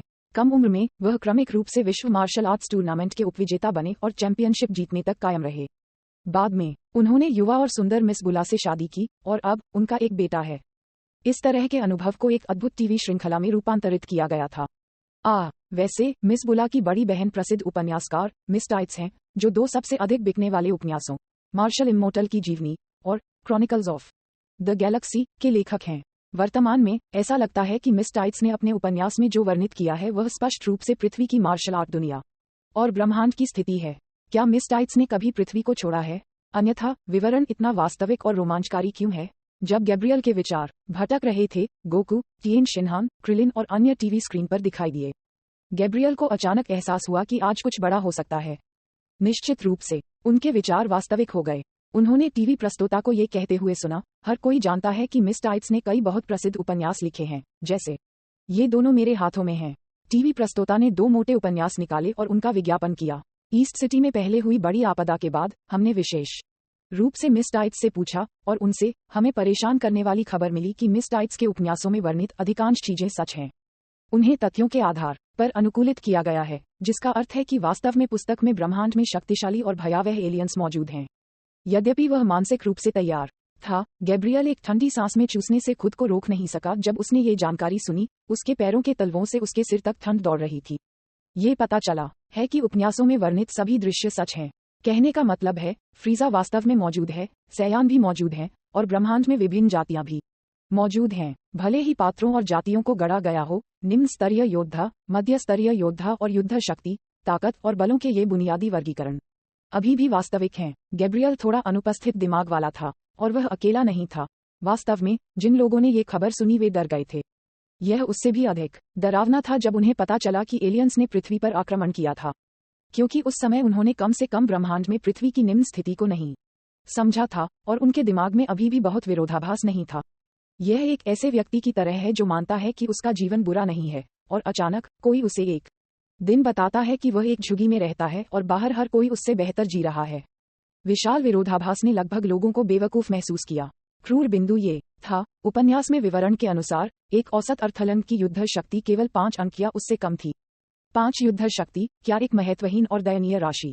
इसके विपरीत लोगों को अपनी बुद्धि के अंत में होना पड़ा। ड्रैगन बॉल की सबसे मजबूत किंवदंती इसने सभी को चौंका दिया कि ब्रह्मांड कितना विशाल और अज्ञात था, क्योंकि बेचैनी उनके दिलों पर छा गई थी। इस समय कैमरा टिएन शिन्हान पर लक्षित था। वह एकमात्र व्यक्ति था जो कभी पृथ्वी से बाहर गया था। यह सही है, यद्यपि हमें ब्रह्मांड में मामलों की स्पष्ट समझ नहीं है, फिर भी यह उपन्यास में वर्णित है, कम से कम अधिकांश भाग के लिए। 21वें विश्व मार्शल आर्ट टूर्नामेंट में भाग लेने के बाद मैंने बाहर प्रशिक्षण के लिए शिक्षक के साथ पृथ्वी छोड़ दी। मैं सिर्फ ये कहना चाहता हूँ कि बाहरी दुनिया उपन्यास में वर्णित की तुलना में बहुत खतरनाक और कहीं अधिक क्रूर है। पृथ्वी ब्रह्मांड के कोने में केवल एक छोटा सा ग्रह है। चूंकि एलियंस ने एक बार पृथ्वी पर आक्रमण किया है, तो इस बात की कोई गारंटी नहीं है कि दूसरी बार नहीं होगा। जब वह समय आता है तो कोई नहीं जानता कि दुश्मन कितना मजबूत होगा या क्या हम उनका विरोध कर सकते हैं। आखिरकार ब्रह्मांड में बहुत सारे शक्तिशाली विशेषज्ञ हैं। ग्रहों को नष्ट करना उनके लिए सामान्य से कुछ भी नहीं है। मैं यह आप सभी को डराने के लिए नहीं कह रहा हूँ, बल्कि सभी को याद दिलाने के लिए कह रहा हूँ कि पृथ्वी के मार्शल कलाकारों को कड़ी मेहनत करने की आवश्यकता है। जैसा कि शेनरॉन ने पहले कहा था, भगवान केवल उन लोगों की मदद करता है जो खुद की मदद करते हैं। टिएन शिन्हान के शब्दों ने पृथ्वी की स्थिति को समझने में सरल और स्पष्ट बना दिया, और इसने कुछ लोगों के भ्रम को भी पूरी तरह से नष्ट कर दिया। ये देखकर कि वातावरण कुछ निराशाजनक था, गोकू ने कहा, पृथ्वी के उत्तरी गोलार्ध में मार्शल आर्ट के लिए कोरिन की पवित्र भूमि है। कोरिन टॉवर भी है जो आकाश की ओर जाता है। जो लोग चुनौती में सफल होते हैं वे अमर कोरिन से मार्गदर्शन प्राप्त कर सकते हैं, जो इसके ऊपर रहता है और अविश्वसनीय शक्ति प्राप्त करता है। मैं, मास्टर रोशी, मेरे मार्शल आर्ट शिक्षक क्रिलिन, यामचा, चीची और यजिरोब सभी कोरिन टॉवर पर चढ़ गए हैं। वह रुक गया और फिर कहा, इसके अलावा अगर कोई अमर कोरिन की स्वीकृति प्राप्त कर सकता है तो उच्च लुकआउट तक पहुंचना और कामी से मार्गदर्शन प्राप्त करना संभव है। इसलिए यदि आप मजबूत बनना चाहते हैं तो जाएं और कोरिन टॉवर को चुनौती दें। बेशक इससे पहले कि आप ऐसा करने के लिए पर्याप्त आत्मविश्वास हासिल करें, मेरा सुझाव है कि आप सभी पहले मार्शल आर्ट का ठीक से अभ्यास करें। आखिरकार कोरिन टॉवर से गिरने का खतरा बहुत बड़ा है। श्री गोकू, आपने कहा है कि कामी कोरिन टॉवर पर है। क्या वास्तव में इस दुनिया में कोई भगवान है? टीवी प्रस्तोता ने माइक्रोफोन उठाया और आश्चर्य से पूछा। गोकू ने सच्चाई से जवाब दिया, कामी मौजूद है और ईस्ट सिटी के लोग पूर्व कामी द्वारा बनाई गई ड्रैगन गेंदों के कारण पुनर्जीवित हुए थे। हालांकि कामी और ड्रैगन गेंदों की शक्ति सर्वशक्तिमान नहीं है। एलियंस से निपटने के लिए हमें पृथ्वीवासियों की अपनी शक्ति की आवश्यकता है। उन्होंने आराम के बिना सब कुछ समझाया, एक टन विवरण साझा किया जो केवल अंदरूनी लोग जानते थे। उन्होंने उस अवसर का भी लाभ उठाया जो लाइव प्रसारण ने धीरे धीरे ब्रह्मांड के महान पैमाने को सभी के लिए ज्ञात करने के लिए प्रस्तुत किया। बाद में क्रिलिन और यामचा के दृश्य आए। उन्होंने अपने मार्शल आर्ट अनुभवों का संक्षिप्त विवरण दिया और सभी को प्रोत्साहित किया, जबकि पिकोलो ने खुद को आम लोगों के सामने पेश करने के लिए इसे नीचे माना, इसलिए उनके पास कोई दृश्य नहीं था। पूरा प्रसारण केवल 12 मिनट तक चला, लेकिन इससे जो झटका आया वह एक शक्तिशाली भूकंप से कम नहीं था। इसने अनगिनत अज्ञानी सामान्य लोगों का ध्यान आकर्षित किया। इसने कई लोगों की उम्मीदों को भी चकनाचूर कर दिया। कुल मिलाकर, हालांकि लाइव प्रसारण के लाभों ने इसके नुकसान को कम कर दिया। इसने मार्शल आर्ट सीखने के लिए लोगों की ड्राइव को जगाया, जिससे मार्शल आर्ट की दुनिया में बहुत सारे ताज़ा रक्त का प्रवेश हुआ। लाइव प्रसारण समाप्त होने के बाद टीवी पर विभिन्न समाचार रिपोर्ट दिखाई दी। रहस्यमय कोरिन टॉवर कहाँ है? अगर मनुष्य मजबूत बनने का प्रयास नहीं करते हैं तो उन्हें कौन बचा सकता है? पिछले मार्शल आर्ट टूर्नामेंट की डीवीडी प्रकाशित की गई है। योजना मार्शल आर्ट सिटी का निर्माण करने और मार्शल कलाकारों के लिए प्रोत्साहन अलग रखने की है। इन उपायों की योजना पहले से बनाई गई थी। एलियंस की आधिकारिक घोषणा की खबर पूरी दुनिया तक पहुंचने से पहले गठबंधन सरकार ने विकास के लिए भविष्य का रास्ता तैयार कर लिया था। मार्शल आर्ट का लोकप्रियकरण अपरिहार्य था। माउंट पाउजू, गोकू का घर, बुला व्यंजन लेकर डाइनिंग हॉल में आई। वहां हर किसी को देखा जो दिल से खा रहे थे और मुस्कुराए। उन्होंने कहा, आपका प्रदर्शन अभी बहुत अच्छा था। मेरी बहन को अपना भाषण तैयार करने के लिए कहना व्यर्थ नहीं था। गठबंधन सरकार के राजा और कर्मी पहले ही जा चुके थे और माउंट पाउजू ने अपने शांतिपूर्ण वातावरण को फिर से हासिल कर लिया था। टीवी साक्षात्कार से पहले ये स्वाभाविक था कि एक विशेषज्ञ ने भाषण के मसौदे को पहले से पॉलिश किया था, और ऐसा करने वाला व्यक्ति बुला की बहन टाइट्स था। हालांकि जैसा कि टाइट्स पहले से ही अपने नवीनतम प्रोजेक्ट पर काम कर रहे थे, उन्होंने जल्दबाजी में स्क्रिप्ट तैयार की थी, इसलिए गुणवत्ता संतोषजनक नहीं थी। हालांकि लाइव प्रसारण एक सफलता थी। तो वास्तव में इस दुनिया में एक भगवान है। टीवी पर लाइव प्रसारण देखने के बाद गैब्रियल खुद से बुदबुदाया। अचानक उसे कुछ समझ में आया। उन्होंने महसूस किया कि आज से पृथ्वी एक नए युग में प्रवेश करेगी। इसने मार्शल कलाकारों की स्थिति को मानवता की शांति की रक्षा के लिए आवश्यकता तक धकेल दिया था। भविष्य में मार्शल आर्ट एक महान पेशा होगा।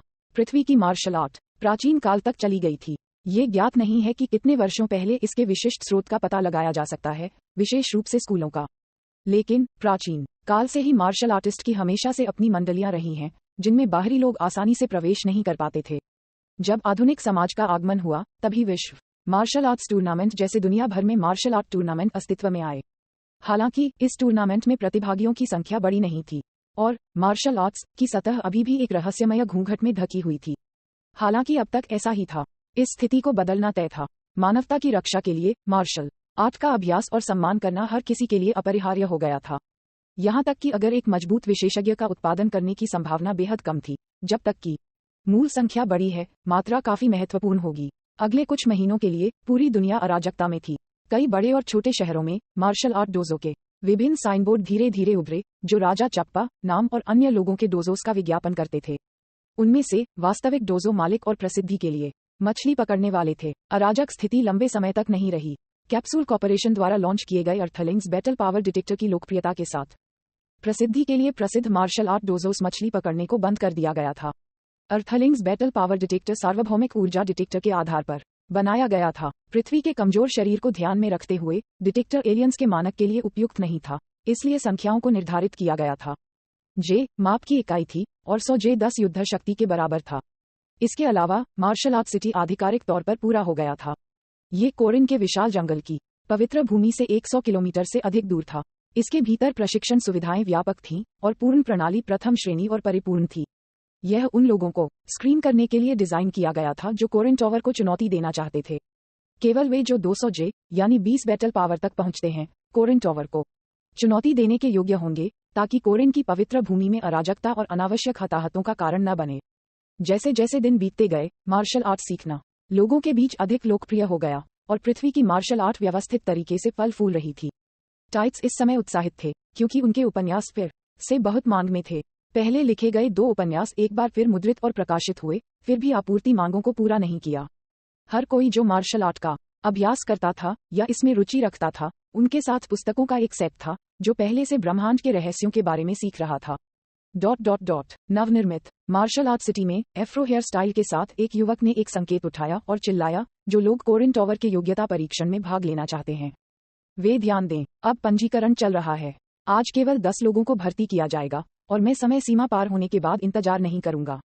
आदमी के शब्दों को सुनकर उसके आसपास के लोगों का एक ज्वार आगे बढ़ा, पंजीकरण स्थल की ओर दौड़ पड़ा। शैतान साहन, बहुत बहुत धन्यवाद। आपकी मदद के बिना हम नहीं जानते कि इसे कैसे संभालना है। स्टाफ सदस्य ने उत्साह के साथ स्वागत किया। शैतान ने अपना सिर उठाया और खुशी से हंसी में फूट पड़ा। कोई बात नहीं, ये सिर्फ एक छोटी सी बात थी। जब मैं इन चैलेंजर्स को देखता हूँ, तो मुझे अपना पूर्व रूप याद आता है। मिस्टर शैतान ने कोरिन टॉवर को भी चुनौती दी है। बेशक, लेकिन ये 5 साल पहले था। मैंने आपको बताया कि मैं पूरे 1 साल के लिए यजिरोब के साथ कोरिन टॉवर पर रहा। उस समय मुझे अमर कोरिन से मार्गदर्शन मिला। शैतान ने ढींढ हाँक दी। तो क्या श्री शैतान बहुत शक्तिशाली है? शैतान का चेहरा लाल हो गया। वह काफी शक्तिशाली था, क्योंकि कोरिन उसके द्वारा लगभग पागलपन के लिए प्रेरित था। अपना हाथ हिलाते हुए उन्होंने कहा, साधारण, मैं उस आदमी यजिरोबे कोरिन से तुलना नहीं कर सकता। नहीं, अमर कोरिन उन्हें बहुत सम्मान देते हैं। novelUSB.com शैतान को अभी भी अपने बारे में थोड़ा सा ज्ञान है। वह जानता है कि उसने पूरी तरह से यजिरोब की ताकत पर भरोसा करके कोरिन टॉवर पर चढ़ाई की थी। हालांकि हाल के वर्षों में शैतान बिना किसी सुधार के नहीं था। वह राजा चप्पा की तरह पुरानी पीढ़ी के मार्शल कलाकार के रूप में अच्छे नहीं थे, लेकिन उनके लिए कोरिन टॉवर पर चढ़ना मुश्किल था। उन्होंने कहा, हो सकता है कि मुझे इसे फिर से चुनौती देनी चाहिए। खैर, इस बार अपनी ताकत पर भरोसा करके मुझे मास्टर की आखिरी इच्छा को भी पूरा करने की जरूरत है। स्वर्ग और पृथ्वी के बीच खड़ी दिव्य मीनार की दूरी को देखते हुए शैतान उच्च आत्माओं में था। ड्रैगन बॉल की सबसे मजबूत किंवदंती अध्याय 427 5 वर्ष भाग लेस देन ग्रेटर दैन। समय बीतता गया और पलक झपकते ही 1 साल बीत गया। गोकू की शादी को लगभग 5 साल हो चुके हैं। शुरुआती हंगामा शांत होने के बाद पृथ्वी की मार्शल आर्ट विकसित हुई। पिछले 1 साल में कई युवा प्रतिभाएं उभरी थीं और छिपे हुए स्कूल एक के बाद एक उभरे थे। यह अब विभिन्न विचारधाराओं के बीच विवाद का युग था। कोरिन टॉवर में कोरिन का कार्यभार बहुत बढ़ गया था। हर दिन उन्हें नश्वर दुनिया से आने वाले चैलेंजर्स से निपटना पड़ता था, इसलिए उनके पास आराम करने का समय नहीं था। लेकिन अब तक कोई भी योग्य व्यक्ति लुकआउट पर दिखाई नहीं दिया था। आखिरकार मार्शल कलाकारों के उस स्तर को जमा करने में कुछ समय लगेगा। लुकआउट पर बूढ़े कामी ने संतुष्टि में नीचे देखा। हालांकि उसके दिल में एक अशुभ पूर्वाभास था। ऐसा लग रहा था जैसे कुछ बुरा होने वाला था। मुझे नहीं पता क्यों, लेकिन हाल ही में मैं कुछ चिंतित महसूस कर रहा हूँ। हो सकता है कुछ होने जा रहा है। बूढ़े कामी ने भौहें सिकोड़ी। उसकी चिंता ने उसका चेहरा झुर्रीदार बना दिया। कामी समा, चीची अभी भी माउंट 5 एलिमेंट में प्रशिक्षण ले रहा है। क्या आप चाहते हैं कि गोकू और अन्य लोग कुछ समय के लिए प्रशिक्षण के लिए काई के घर जाएं? बगल में श्री पोपो ने अपनी सिक्का जैसी आंखों से कामी को देखा। बूढ़े कामी ने अपना सिर हिलाया और कहा, अभी भी जाना जल्दबाजी है, चलो चीची के वापस आने के बाद बात करते हैं। उस समय वह गोकू और अन्य लोगों को भेजने के लिए कामी की क्षमता का उपयोग कर सकती है। उद्धरण चिन्ह ... उद्धरण चिन्ह। श्री पोपो शांति से किनारे पर खड़े थे। कामी के परिचारक के रूप में उन्होंने हमेशा कामी के नेतृत्व का पालन किया। वर्तमान कामी चीची माउंट 5 एलिमेंट में प्रशिक्षण ले रहे थे, इसलिए प्रभारी व्यक्ति पुराने कामी थे जिन्होंने पद छोड़ दिया था। वैसे क्या गोकू का बेटा पिकोलो का अनुसरण कर रहा है? एक पल की चुप्पी के बाद बूढ़े कामी ने अचानक पूछा। उन्होंने कहा, हाँ, उस बच्चे की क्षमता बहुत अधिक है। उनके पास इतनी कम उम्र में पहले से ही 1000 युद्ध शक्ति थी।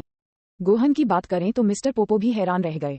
बूढ़े कामी जोर से हंसे। शायद वह भविष्य में गोकू से अधिक शक्तिशाली होगा। इसके बजाय मुझे आश्चर्य है कि पिकोलो बच्चे को प्रशिक्षित करने के लिए तैयार है। मैंने पहले सोचा था कि यह एक भ्रम था। अब ऐसा लगता है कि उस आदमी का दिल पहले से ही अनजाने में बदल गया था। उन्होंने देखा था कि पिकोलो पिछले कुछ वर्षों से क्या कर रहा था। वह एक ही समय में आश्चर्यचकित और राहत महसूस कर रहा था। अगर राजा पिकोलो बदल सकता है तो ओल्ड कामी के दिल में अपराध थोड़ा कम हो जाएगा। ... पृथ्वी के बाहर कुई अभी भी अपने कार्य के साथ आगे बढ़ रहा था। वह पहले से ही 11 निम्न स्तरीय ग्रहों में से 10 पर विजय प्राप्त कर चुका था। वास्तव में इन ग्रहों पर विजय प्राप्त करना इतना मुश्किल नहीं था। उनका समय मुख्य रूप से अंतरिक्ष में यात्रा करने में व्यतीत होता था। यह पुरानी तकनीक, अगर इसमें गैलेक्टिक पेट्रोल स्पेसशिप की गति का 10वां हिस्सा होता तो मैं बहुत पहले ही अपना उद्देश्य पूरा कर चुका होता। फिर उसने डिस्प्ले स्क्रीन पर नजर डाली और देखा कि उसके केंद्र में एक उज्ज्वल स्थान झिलमिला रहा है।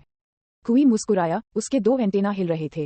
केवल अंतिम ग्रह बचा है। हा, ऐसा लगता है कि इसे पृथ्वी कहा जाता है और यह एक निम्न स्तरीय ग्रह है। बोलते समय कुई ने अपना लक्ष्य निर्धारित किया और अंतरिक्ष यान ने ऑटो पायलट में प्रवेश किया। फिर वह अंतरिक्ष यान के पीछे बैठ गया और हाइबरनेशन में चला गया। उनका वर्तमान स्थान पृथ्वी से बहुत दूर नहीं था। वह 1 महीने में वहां पहुंच सकते हैं। ... इस समय ब्रह्मांड 6 प्लेनेट लेवल छोड़ने के बाद जिया ने एक के बाद एक मजबूत विशेषज्ञों को चुनौती दी। उन्होंने उसी स्तर के विशेषज्ञों से लड़ने की प्रक्रिया का बहुत आनंद लिया। मांस को मुक्का मारने की भावना कम नहीं हुई क्योंकि प्रतिद्वंद्वी बहुत मजबूत या बहुत कमजोर था। हर लड़ाई ने उसे बाहर कर दिया और वह खून उबलने की सनसनी का आदी हो गया। अनजाने में उसे ब्रह्मांड 6 में आए 3 साल हो गए थे। यह लगभग इस समय था कि रेडिट्स ने पृथ्वी पर आक्रमण किया। novelUSB.com इस जीवन में, हालांकि रेडिट्स को पहले से ही एलिस द्वारा ग्रह होंगशान में लाया गया था। ऐसा लग रहा था कि भविष्य में कोई विकास नहीं होगा। रेडिट्स पृथ्वी पर नहीं आएगा, इसलिए वेगेटा भी नहीं आएगा। नमक ग्रह के बाद कोई मामला नहीं होगा। लेकिन ये बाडॉक द्वारा भविष्यवाणी किए गए दृश्यों के साथ असंगत है। बाडॉक की भविष्यवाणी में हालांकि घटनाओं का पाठ्यक्रम बीच में बदल गया था। गोकू अभी भी ग्रह नमक पर सुपर सैयान में बदल जाएगा। क्या अभी भी कुछ अप्रत्याशित घटनाएं हो सकती हैं? जिया कभी कभी इस और मील के बारे में सोचता था। इस बिंदु तक पहुंचने के बाद उन्होंने अब कहानी लाइन को कुछ ऐसा नहीं माना जिसे बदला नहीं जा सकता था। कहानी की लाइन बदलने के बारे में क्या? यदि वह वास्तव में चाहता था तो वह आसानी से गोकू के विरोधियों को व्यवस्थित कर सकता था और उसे सुपर सैयान में बदलने दे सकता था। जिया की स्थिति पहले से ही बढ़ गई थी और उसे अब मूल कहानी लाइन से चिपके नहीं रहना था। वह पहले से ही एक उच्च स्तर पर खड़ा हो सकता था और सभी जीवित प्राणियों को नीचे देख सकता था। हालांकि जिया ने यह अनुमान नहीं लगाया था कि हालांकि रेडिट्स को ग्रह होंगशान में वापस ले जाया गया था, लेकिन कुछ ऐसा जो होना तय था वह निश्चित रूप से होगा। क्योंकि वेगेटा इतना उत्कृष्ट और शक्तिशाली था, उसके पुराने प्रतिद्वंद्वी कुई ने फ्रीजा की आंखों में छाप छोड़ने के लिए पृथ्वी पर अपने रास्ते की ओर मजबूर किया। एक दिन जिया के प्रशिक्षण समाप्त करने के बाद प्रकाश की एक रंगीन किरण चमकी और वाडोस की लिप और सुंदर आकृति उसके सामने दिखाई दी। मिस वाडोस। जिया आगे बढ़ गया। वाडोस मुस्कुराया और ठंडा होकर कहा, जिया, आप 3 साल से यूनिवर्स 6 में हैं। आपने पहले से ही हर जगह विशेषज्ञों को चुनौती दी है, जिनमें से सभी आपके समान स्तर पर हैं। ऐसा लगता है कि आपके पास एक महान फसल है। जिया हंसने के अलावा कुछ नहीं कर सका। इन कुछ वर्षों में वह जिस बात से सबसे अधिक संतुष्ट थे, वह ये थी कि वह विभिन्न विशेषज्ञों को चुनौती दे सकते थे। प्राचीन काल के विशेषज्ञ, साओनेल और नरक के शक्तिशाली योद्धाओं की तरह, जिनमें से दोनों माजिन बुयू से कमजोर नहीं थे। उनके खिलाफ हर चुनौती ने उनकी ताकत को बढ़ा दिया। वह जानता था कि वह मजबूत हो रहा था और सुपर सैया 3 बाधा बेहद पतली हो रही थी। ऐसा लगता था कि यह सिर्फ एक धक्का के साथ टूट जाएगा, लेकिन वास्तविक सफलता भाग्य पर निर्भर थी। जिया की अभिव्यक्ति को देखते हुए वाडोस ने थोड़ा सिर हिलाया।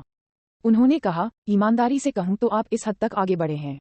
अब यूनिवर्स 6 में रहना जारी रखना आवश्यक नहीं है, इसलिए मैं आपके लिए किसी से मिलने की व्यवस्था करूंगा। उनसे मिलने के बाद आप यूनिवर्स 7 पर लौट आएंगे। मिस वेडोस, क्या मैं पूछ सकता हूं कि आपने मुझसे मिलने की व्यवस्था की थी? वेडोस के हल्के रंग के होंठ थोड़ा हिल गए। उस व्यक्ति को हिट कहा जाता है। वह एक हत्यारा है और वह समय क्षमता में एक विशेषज्ञ है। बेशक उसकी ताकत उससे बहुत दूर है जो आप परीक्षण कर सकते हैं, लेकिन एक मजबूत विशेषज्ञ का ठीक से सामना करना और अपने अहंकार को दूर करना भी आवश्यक है। यह वह है। जिया आश्चर्यचकित था। उन्हें उम्मीद नहीं थी कि वाडोस उनके लिए हिट से मिलने की व्यवस्था करेंगे। यहाँ तक कि अगर उन्होंने पिछले कुछ वर्षों में शानदार प्रगति की थी, तो निश्चित रूप से उनके पास हिट जीतने का कोई मौका नहीं था। उन्होंने कहा, हिट एक ऐसा शक्तिशाली व्यक्ति है जो सुपर सैया भगवान का मुकाबला कर सकता है। यहाँ तक कि अगर मैं सुपर सैया 3 में भी पहुंच जाता हूँ, तो मेरे पास जीतने का ज्यादा मौका नहीं होगा। जिया ने सोचा, हिट के हस्ताक्षर कौशल को टाइम स्किप कहा जाता था, जो लगभग अपरिहार्य क्षमता थी। गिन्यू फोर्स के सदस्य गुल्डो के टाइम फ्रीज की तुलना में हिट के टाइम स्किप के खिलाफ रक्षा करना अधिक कठिन है। हालांकि उसका सामना करते हुए कुछ जो अंतरिक्ष समय क्षमता को नियंत्रित करते हैं, टाइम स्किप का प्रभाव निश्चित रूप से बहुत कम हो जाएगा। लेकिन भले ही इस क्षमता को बाहर रखा जाए, शक्तिशाली हिट अभी भी बहुत परेशानी भरा है। बेशक जिया को यह भी पता था कि वाडोस ने उसके लिए इस प्रतिद्वंद्वी की व्यवस्था करने का इरादा क्यों किया। ये केवल उनकी चिकनी नौकायन यात्रा पर कुछ हद तक नकेल कसने के लिए है। बहुत अधिक जीत आसानी से अहंकार को जन्म दे सकती है। उदाहरण के लिए फ्रीजा को लें, चूंकि वह शक्तिशाली पैदा हुआ था, इसलिए उसने सभी प्राणियों और प्रशिक्षण को हेय दृष्टि से देखा। जिया को इस बारे में पता था, इसलिए उन्होंने ट्रेनिंग को हल्के में लेने की हिम्मत नहीं की। मिस वाडोस, हम हिट से कब मिल सकते हैं? जिया ने उत्साह में पूछा। जब भी आप चाहें। एक हल्की मुस्कान के साथ वाडोस ने राजदंड को उठाया, जो अचानक चमक रहा था क्योंकि पारभासी चमक एक अंतरिक्ष चैनल में परिवर्तित हो गई थी। जिया ने आगे बढ़कर वाडोस के कंधे पर अपना हाथ रखा और फिर प्रकाश की एक रंगीन किरण कुछ बार झिलमिलाती रही, जो जिया को ब्रह्मांड के दूसरी ओर ले आई। ड्रैगन बॉल की सबसे मजबूत किंवदंती अध्याय 428 5 वर्ष भाग less than greater than legendary assassin hit एक मितभाषी हत्यारा है जो लोगों को एक रहस्यमय भावना देता है। हर हत्या मिशन के दौरान वह कभी भी कोई निशान नहीं छोड़ेगा। सभी लक्ष्यों को चुपचाप मार दिया जाएगा। अंधेरे ग्रह, मौसम उदास था और बारिश का पानी वायुमंडल में व्याप्त था। बिजली चमकी और गरजने लगी। एक संपन्न नाइट लाइफ वाले शहर में ब्रह्मांड के अमीर और शक्तिशाली लोग विलासिता और अपव्यय के जीवन में डूबे हुए थे। कई सौ मीटर ऊंची इमारत के अंदर और बाहर काले कपड़े पहने अंगरक्षक थे। यूनिवर्स मर्केनरी ग्रुप के अंगरक्षक सख्ती से अपना कर्तव्य निभा रहे थे, आसपास के हर कोने को देख रहे थे। सबसे उत्कृष्ट अंगरक्षकों के रूप में इन लोगों का व्यवसाय नियोक्ताओं की सुरक्षा की रक्षा करना था। उन्होंने कठोर प्रशिक्षण प्राप्त किया है और प्रभावशाली युद्ध शक्ति है। वे ब्रह्मांड के विभिन्न स्टारफील्ड से आए हैं और उनके पास कम से कम 10,000 या उससे अधिक युद्ध शक्ति है। उनकी सुरक्षा के साथ अमीर और शक्तिशाली लोग अपने दिल की सामग्री को आराम कर सकते हैं और मजे कर सकते हैं। दुश्मनों और प्रतिद्वंद्वी की साजिशों के बारे में चिंता न करें। अचानक आसमान से गिरने वाली बारिश की बूंदें थम सी गई लगती थीं। पूरी दुनिया एक अंधेरी पृष्ठभूमि में डूब गई। उस समय रुकता प्रतीत होता है। एक मायावी उज्ज्वल छाया अतीत में चमक उठी। फिर बारिश की बूंदें गिरती रहीं और जमीन पर गिरती रहीं, जिससे पानी की बूंदें बाहर निकलती रहीं। अंगरक्षक आगे पीछे गश्त करते थे, किसी भी कोने की जांच करते थे जो शायद छूट गया हो, लेकिन उन्हें नहीं पता था कि कोई उनकी आंखों के सामने चला गया है। थोड़ी देर बाद समय फिर से रुक गया और एक आदमी अपनी जेब में अपने हाथों के साथ धीरे धीरे बारिश के बीच अंधेरी गली में गायब हो गया। ...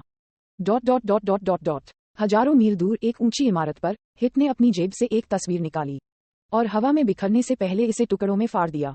एक और बेवकूफ अभिमानी आदमी, उसने कहा। उसके सुंदर चेहरे में एक गंभीर अभिव्यक्ति थी, रक्त लाल आंखें ठंडी रोशनी के साथ झिलमिलाती मणि की तरह। अचानक हिट का चेहरा थोड़ा बदल गया और उसका दिल घबराहट से धड़क उठा। उसने अपना सिर उठाया, उसकी आंखें अंधेरे आकाश को देख रही थीं। कोई आ रहा है, यह विचार अचानक एक दिमाग को पार कर गया। निश्चित रूप से जब हिट की आंखें आकाश की ओर बहती हैं, तो एक चमकदार रंगीन प्रकाश बादलों के माध्यम से प्रवेश करता है और नीचे उतरता है। छत पर एक चमकदार प्रकाश फूटने के बाद छत पर दो और शक्तिशाली आकृतियां दिखाई दी। यह एक पुरुष और एक महिला थी। वह स्त्री लंबी थी, हरे रंग का दिव्य वस्त्र पहने हुए, ऊंचे रंग के सुंदर चांदी भूरे बाल उभरे हुए थे और उसकी पीठ के पीछे एक पोनीटेल लटक रही थी। उसके गले में प्रकाश की एक नीली अंगूठी भी तैर रही थी। आदमी सुंदर, लंबा और पतला था और उसकी काली आंखें विशेष रूप से एक चमकदार रोशनी के साथ चमकती थीं। Miss Forbes, novelUSB.com। हिट थोड़ा चौंक गया। वह जल्दी से आगे बढ़ा और कहा, ब्रह्मांड के शिखर पर पहुंच चुके हिट जैसे विशेषज्ञ पहले से ही ब्रह्मांड 6 के विनाश के देवता और एंजल से मिलने के योग्य थे, इसलिए उन्होंने तुरंत वाडोस की पहचान को पहचान लिया। वास्तव में अगर कोई है जिसकी ताकत ब्रह्मांड 6 में हिट से अधिक है, तो ये केवल विनाश के देवता चंपा हो सकता है। वाडोस बेहोश होकर मुस्कुराया और सिर हिलाया, इससे पहले कि उसने जिया की ओर इशारा किया और कहा, हिट, आप इस व्यक्ति के बारे में क्या सोचते हैं? उसके शब्दों को सुनकर हिट ने अपनी नजर वाडोस के बगल में खड़ी जिया की ओर केंद्रित की। अगर वह एंजल वाडोस के साथ एक साथ आ सकता है, तो मुझे डर है कि वह एक साधारण व्यक्ति नहीं है। वह उसके माध्यम से देख नहीं सकता था। हिट ने पाया कि उसके शरीर में समय की शक्ति बेहोश रूप से काम रही थी, उसके नियंत्रण से थोड़ा बाहर हो रही थी। उसका रंग बदल गया और पूछा, मिस वाडोस, यह व्यक्ति कौन है? उसका नाम जिया है, यूनिवर्स 7 से महान क्षमता वाला एक युवा व्यक्ति। ओह, हिट ने सिर हिलाया और जिया को गंभीरता से देखा। जब हिट उसे देख रहा था, जिया भी हिट का अवलोकन कर रहा था। हिट का पूरा शरीर बैंगनी था, उसकी खून से लाल आंखें थीं और उसने अपने ऊपरी शरीर को कवर करने वाले नर्म कवच की तरह एक लंबा ओवरकोट पहना था और लंबे ओवरकोट का निचला आधा हिस्सा केप की तरह उसकी कमर से लटक रहा था। वह वास्तव में एक असाधारण विशेषज्ञ है। ये हिट की पहली छाप थी। उनकी समझ के आधार पर हिट को पूर्ण शक्ति अवस्था में सुपर सैयान भगवान के हमलों का सामना करने में सक्षम होना चाहिए। हालांकि भविष्य में यूनिवर्स 6 और यूनिवर्स 7 के बीच हुए टूर्नामेंट ऑफ पावर में हिट को गोकू ने हराया था, लेकिन ऐसा इसलिए था क्योंकि हिट ने अपने किलर मूव्स का इस्तेमाल नहीं किया था। एक गंभीर टकराव में हिट की ताकत भविष्य के गोकू से कम नहीं होनी चाहिए। हिट, मुझे उम्मीद है कि आप उससे लड़ सकते हैं और उसे सबसे बड़ा झटका देने के लिए अपनी ताकत का उपयोग कर सकते हैं। इस समय वाडोस ने बर्फीली आवाज में कहा। एक पल के लिए खाली घूरने के बाद हिट वाडोस के इरादे को समझ नहीं सका, लेकिन उसने अभी भी जवाब में सिर हिलाया। हाँ, कृपया मुझे सलाह दें। जिया उज्ज्वल रूप से मुस्कुराया। मैं दया नहीं दिखाऊंगा। भले ही वह एक हत्यारा है, हिट एक लड़ाई में बहुत सीधा और सीधा है और एक मार्शल कलाकार के रूप में भी गर्व था। अंत में दोनों पक्षों के बीच लड़ाई का परिणाम स्वाभाविक रूप से स्पष्ट था। न केवल जिया हार गया था, बल्कि उसे पूरी तरह से हराया गया था। ... जब जिया हिट यूनिवर्स 7 पृथ्वी के साथ पॉइंटर्स की अदला बदली कर रहा था, गोकू और अन्य लुकआउट पर इकट्ठा हुए क्योंकि चिची ने एनिन का परीक्षण पूरा कर लिया था। माउंट 5 एलिमेंट से लौटने के बाद उसके देवता रैंक में पहले की तुलना में बहुत सुधार हुआ। इसलिए ओल्ड कामी ने पिकोलो और यजीरो को छोड़कर पृथ्वी के योद्धाओं को बुलाया। आज मैंने आपको इसलिए बुलाया है क्योंकि चीची गॉड ट्रायल पूरा करके लौट आया था, इसलिए मैं आप सभी को काई समा के घर पर प्रशिक्षित करने की योजना बना रहा हूँ। लुकआउट में बूढ़े कामी की कर्कश आवाज गूंज रही थी। काय, वह कौन है? पहली बार यह अपरिचित नाम सुनकर क्रिलिन ने भ्रम में पूछा। बूढ़े कामी ने उसकी ओर देखा और उसके चेहरे पर श्रद्धा के भाव के साथ कहा, काई सामा पूरे उत्तरी क्षेत्र के प्रभारी एक शक्तिशाली देवता हैं। उसके पास अमर शक्ति है। संक्षेप में, काई सामा पूरे उत्तरी क्षेत्र में सर्वोच्च देवता है। क्या वह काई बहुत शक्तिशाली है? गोकू ने अधीरता से पूछा। बूढ़े कामी ने खांसते हुए कहा, काई सामा का एक महान दर्जा था और मुझे उसे देखने का मौका नहीं मिला है, लेकिन मैंने अंडरवर्ल्ड के नरक के राजा से सुना है कि काई समा एक बहुत ही उत्कृष्ट मार्शल आर्ट मास्टर है। ऐसा कोई भी नहीं है जिसने काई समा के संकेत प्राप्त किए थे और एक शक्तिशाली विशेषज्ञ नहीं बन गया था जिसकी ताकत दुनिया को हिला सकती है। इतना शक्तिशाली, चलो जल्दी से चलते हैं, गोकू ने आग्रह किया। वरिष्ठ भाई गोकू, अगर हम काई समा से मिलना चाहते हैं तो हमें पहले अंडरवर्ल्ड के नरक के राजा से सहमति प्राप्त करनी होगी, क्योंकि काई ग्रह जहां काई समा रहता है उसका एकमात्र रास्ता अंडरवर्ल्ड में है। चिची ने मुस्कुराते हुए कहा। अरे, हम अंडरवर्ल्ड में कैसे जा रहे हैं? क्रिलिन ने अलार्म में पूछा। मुझे अंडरवर्ल्ड जाने के लिए मत कहो, हमें पहले मरना है। जाहिर तौर पर सभी की आशंकाओं को देखकर चिची ने हंसते हुए कहा, अंडरवर्ल्ड में जाने के कई तरीके हैं। एनिन का माउंट 5 एलिमेंट नश्वर दुनिया और अंडरवर्ल्ड के बीच का मार्ग है। इसके अलावा पृथ्वी के फॉर्चून टेलर बाबा की क्षमता भी लोगों को अंडरवर्ल्ड में ला सकती है और शेष दिव्य शक्ति है। मैं हर किसी को अंडरवर्ल्ड में ला सकता हूँ। तो यह ऐसा ही है। सभी ने सिर हिलाया। फिर गोकू, क्रिलिन, यामचा, टिएन शिनहान और चियात्सू ने एक सर्कल बनाया और चिची की दिव्य शक्ति के तहत वे लुकआउट से गायब हो गए और फिर से प्रकट हुए, लेकिन वे पहले से ही अंडरवर्ल्ड में थे। अंडरवर्ल्ड का आकाश और भूमि नश्वर दुनिया से पूरी तरह से अलग थे। यहाँ हर जगह सुनहरे रंग से भरा हुआ था। आकाश अभी भी नीला था, लेकिन ये सुनहरे बादलों से ढका हुआ था। ऊपर देखते हुए वे केवल जादुई सुनहरे बादलों का एक बड़ा विस्तार देख सकते थे। तो यह अंडरवर्ल्ड है। यह हमारी कल्पना से पूरी तरह से अलग है। ये स्वर्ग में पहुंचने जैसा है। अंडरवर्ल्ड के दृश्य पूरी तरह से अप्रत्याशित थे, जिसमें सड़क के किनारे तैरते बादल और आकाश में जादुई बादलों की पंक्तियां थीं। पूरा अंडरवर्ल्ड हल्के पीले रंग का था, जो उनकी कल्पना में निराशा और अंधेरे के बिना एक गर्म भावना दे रहा था। बहुत दूर नहीं, एक व्यवस्थित तरीके से व्यवस्थित सफेद की द्रव्यमान की पंक्तियां थीं। वे मृत्यु के बाद नश्वर लोगों की आत्माएं थीं और वे नरक के राजा से न्याय की प्रतीक्षा कर रहे हैं। चलो चलते हैं, चलो नरक के राजा से मिलते हैं और उसकी सहमति प्राप्त करने के बाद हम सांप के रास्ते पर पैर रख सकते हैं। ये ची का अंडरवर्ल्ड में पहली बार भी था। उसका नाजुक चेहरा इसी तरह आश्चर्य दिखा रहा था। इसके बाद उन्होंने सभी से अंडरवर्ल्ड के ट्रायल प्लेस पर जाने का आग्रह किया। ड्रैगन बॉल की सबसे मजबूत किंवदंती अध्याय 429 कोई आक्रमण करता है। राजा येमा का कार्यालय अंडरवर्ल्ड के केंद्र में स्थित था। ये सोने के बादलों से घिरा एक विशाल महल था। इसकी एकमात्र छत स्पष्ट रूप से देखी जा सकती थी। इसके अलावा महल के शीर्ष पर हल्के लाल चमकते हुए टाइलें बिछाई गई थीं, जो उज्ज्वल और चमकदार रोशनी को दर्शाती थीं। महल के मुख्य द्वार पर 2 विचित्र कपड़े पहने हुए जीव, जिनके पास गाय जैसे सींग थे और कई ओग्रे गाइड व्यवस्था बनाए रख रहे थे। वे तैरती हुई आत्माओं की पंक्तियां बना रहे थे, जो व्यवस्थित तरीके से नरक के राजा के महल में प्रवेश करती हैं। ची पृथ्वी के नए कामी के रूप में पहले कभी नरक के राजा को नहीं देखा था। इसलिए जब उसने पहली बार राजा येमा को देखा तो वह उसके विशाल आकार से चौंक गई। जब उन्होंने अपना उद्देश्य समझाया तो राजा येमा जोर से हंसी में फूट पड़ा। उसकी तेज आवाज ने पूरे कार्यालय क्षेत्र को एक गड़बड़ में हिला दिया। गोकू और अन्य लोग अपने कानों को ढकने के लिए अपने हाथों का उपयोग किए बिना नहीं रह सके। तो आप काय समा से मिलना चाहते हैं? हालांकि स्नैक वे से गुजरना आसान नहीं होगा। युवा कामी, क्या आप दृढ़ हैं? हाँ राजा येमा, कृपया हमें स्नैक वे में प्रवेश करने की अनुमति दें, ची ने चुपचाप कहा। वह न तो घमंडी थी और न ही विनम्र। राजा येमा ने उसे एक प्रशंसात्मक रूप दिया, सिर हिलाया और कहा, आपके पास अपने पूर्ववर्ती की तुलना में अधिक हिम्मत है। ठीक है, मैं आपको पास करने की अनुमति दूंगा। काय सामा हमारे पूरे उत्तर क्षेत्र के सबसे महान देवता हैं, इसलिए उनके प्रति अनादर न करें। ये कहने के बाद राजा येमा ने अपने बगल में ओग्रे गाइड को आदेश दिया, उसका अनुसरण करो और वह तुम्हें सर्प मार्ग के प्रवेश द्वार पर ले आएगा। धन्यवाद। सभी ने राजा येमा को धन्यवाद देते हुए सिर हिलाया। फिर उन्होंने ओग्रे गाइड का पालन किया, अंडरवर्ल्ड के जजमेंट हॉल को दरकिनार कर दिया और एक पुरानी कार में सवार हो गए। जल्द ही वे स्नैकवे के प्रवेश द्वार पर पहुंच गए। प्रवेश द्वार एक सांप के विशाल सिर का था, जिसमें एक गैपिंग मावा था, जो सुनहरे जादुई बादलों पर टिका हुआ था, जिसकी सीमाओं को देखा नहीं जा सकता था। इसका अंतहीन सर्पाकार शरीर सुनहरे जादुई बादलों के ऊपर तैर रहा था। सब लोग, हम आ गए हैं। यही सांप का रास्ता है। जब तक आप सांप के शरीर के साथ आगे बढ़ते हैं, आप काय समा के ग्रह तक पहुंच सकते हैं। इस प्रकार मैं आप सभी की सुरक्षित यात्रा की कामना करता हूं। मैं पहले वापस जाऊंगा। अंडरवर्ल्ड के ओग्रे गाइड ने विशाल सांप के सिर की ओर इशारा किया और कहा। ची और अन्य लोग मुस्कुराए और उसकी ओर सिर हिलाया और फिर उन्होंने स्नैकवे की ओर देखा। फिर हमें सांप के रास्ते पर पैर रखना चाहिए। हर कोई सावधान रहें। मैंने सुना है कि स्नैकवे के ऊपर कई जाल हैं। नरक से हमलों के अलावा भ्रम की परतें भी हैं, इसलिए सभी को ध्यान देना चाहिए। ठीक है, चिंता मत करो। गोकू और अन्य लोगों ने सिर हिलाया और फिर उन्होंने स्नैकवे पर कदम रखा। वाह! कुछ तेजी से भ्रामक रोशनी के साथ वे चमक उठे और तुरंत काले धब्बों में बदल गए, दृश्य से गायब हो गए। ... इस बीच पृथ्वी के वायुमंडल के बाहर एक छोटा उल्का जैसा अंतरिक्ष यान रात के आकाश में घूमता है, जो पूरी गति से पृथ्वी की ओर बढ़ रहा है। बीप बीप बीप बीप्स की एक श्रृंखला के बाद अंतरिक्ष यान से एक अनूठी इलेक्ट्रॉनिक ध्वनि आई। लक्ष्य ग्रह पृथ्वी के करीब। दोहराएं, लक्ष्य ग्रह पृथ्वी के करीब आ रहे हैं। हाइबरनेशन सिस्टम बंद हो गया और नील चमड़ी वाले कुई इत्मीनान से जाग गए। उसने पोर्ट होल के माध्यम से दूर से सुंदर नीले ग्रह को देखा। उसके सिर के ऊपर मांस की वेंट जैसी ट्यूबलर गांठ लहरा रही थी। हम्फ, तो ये पृथ्वी है। ये काफी सुंदर है। अंतरिक्ष यान को पृथ्वी के वायुमंडल की ओर ले जाते समय कुई ने व्यंग्य किया।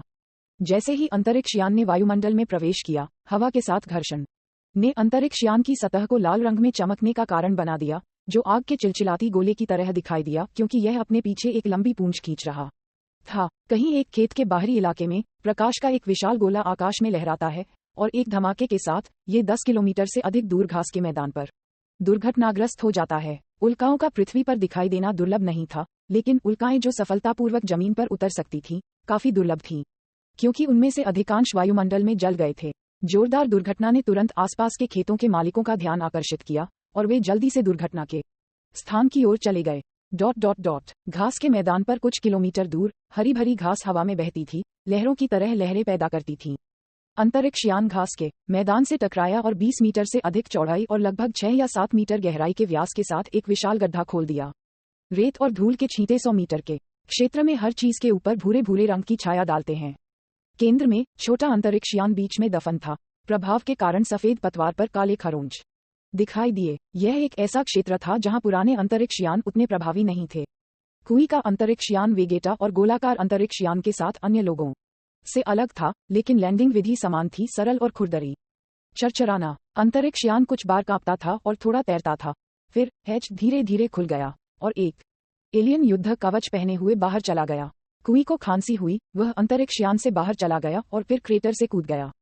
इस समय उसके कान पर single glass monocle energy detector beep हुआ और फिर 1 दर्जन से अधिक नंबर उसकी आंखों के सामने दिखाई दिए। ग्लास मोनोकल पर प्रदर्शित संख्याओं को देखते हुए कुई ने तिरस्कार में अपना सिर हिला दिया। हे, एक और बेकार दौड़। ऐसा लगता है कि इस बार भी कोई चुनौती नहीं है। कुई ने अपने गहरे नील रंग के होठों को चाटा और अपनी कलाइयों को एक घृणित दृष्टि से फैलाया, वध करने की तैयारी की। एक शक्तिशाली योद्धा की नजर में, विशेष रूप से 18,000 की युद्ध शक्ति के साथ, पृथ्वी चींटियों की तरह कमजोर थे जिन्हें कभी भी मौत के घाट उतारा जा सकता था। novelusb.com। तुम कौन हो? 1 दर्जन से अधिक किसान शॉटगन से लैस होकर आसपास इकट्ठा हो गए। जब उन्होंने एलियन के शरीर पर युद्ध कवच देखा तो उनके दिल जमकर धड़क उठे और एक दमघोंटू भावना उनके दिलों में दौड़ गई। बीप डिटेक्टर ने कुछ बार फ्लैश किया और किसानों की ताकत को प्रदर्शित करने वाला एक संकेत दिखाया। कचरा, केवल 5 युद्ध शक्ति। ओह, उनमें से एक 7 तक पहुंच गया है, लेकिन वह भी कचरा है। तिरस्कारपूर्ण दृष्टि से देखते हुए कुई ने इत्मीनान से अपना हाथ उठाया और दूर से एक मजबूत किसान की ओर उंगली उठाई।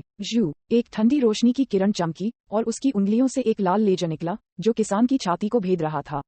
किसान जमीन पर गिर गया, लाल रंग का खून जमीन पर बह रहा था। कोई अनिच्छा से दहाड़ा। हमला इतनी तेजी से हुआ कि वे प्रतिक्रिया नहीं दे सके। हर कोई सावधान रहो। वह एक विदेशी होना चाहिए जो बुरे इरादे को आश्रय देता है। अच्छा नहीं है, एलियंस ने फिर से पृथ्वी पर हमला किया है। हमें इस खबर को फैलाना चाहिए। एक किसान की मौत से अचानक स्थिति अराजक हो गई। गोलियों की आवाज थूथन से निकली, लेकिन कुई ने अपनी उंगली बढ़ाई और उसे अपने सामने हिला दिया, जिससे गोलियां घास के मैदान पर गिर गईं। हा, क्या बेवकूफ दौड़ है। चाचा कुई, तुम्हें नरक के राजा से मिलने के लिए विदा करें।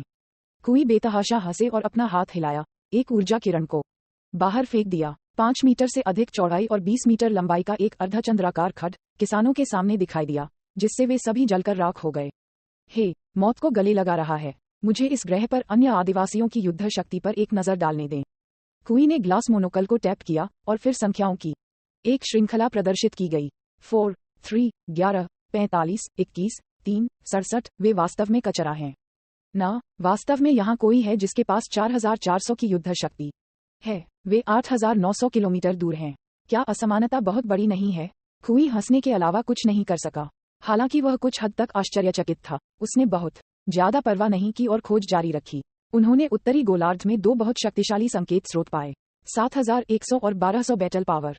इस निम्न स्तरीय ग्रह पर इतने शक्तिशाली ऊर्जा स्रोत कैसे हो सकते हैं? कुई थोड़ा आश्चर्यचकित था, लेकिन फिर वह ठंडे से सूंघा और आकाश में चढ़ गया। लक्ष्य की ओर उड़ रहा था जिसमें उत्तरी गोलार्ध में सबसे मजबूत ऊर्जा प्रतिक्रिया थी। 8,900 किलोमीटर दूर एक पहाड़ी दर्रे में यजिरोबे कटाना के साथ एक झरने पर वार कर रहा था। तलवार का ब्लेड कभी भी पानी की सतह को नहीं छूता था क्योंकि तलवार की किरण चमकती थी, जिससे झरना बहने से पहले ही टूट जाता था। अचानक यजिरोबे ने कटाना को नीचे उतारा और तेज नजर से आकाश की ओर देखा।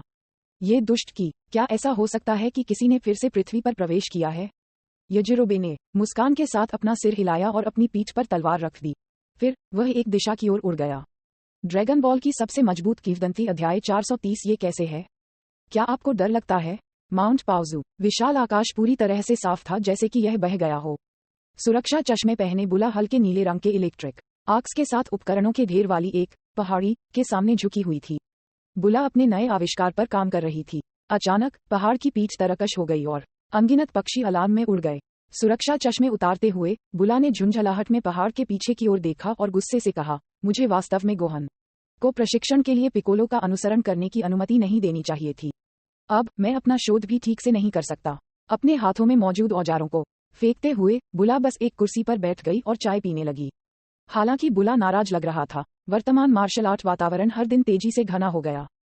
इस प्रकार अगर गोहन मजबूत हो सकता है तो वह उसकी मां के रूप में बहुत खुश होगी। आखिरकार एक शक्तिशाली ताकत का बहुत सम्मान किया गया था। माउंट पाउजू के कई लोगों में से अगर किसी को एक विशेषज्ञ चुनना था तो उन्हें पता चलेगा कि माउंट पाउजू के सभी लोग बुल्मा को छोड़कर विशेषज्ञ थे। इस प्रकार जब बुला को एक ऐसे व्यक्ति को चुनना पड़ा जो गोहन के शिक्षक होने के लिए सबसे उपयुक्त था, तो वह आश्चर्यचकित थी कि केवल पिकोलो था। राजा पिकोलो इतना भयंकर था कि गोहन के युवा होने के कारण उस पर नरमी नहीं बरतता था।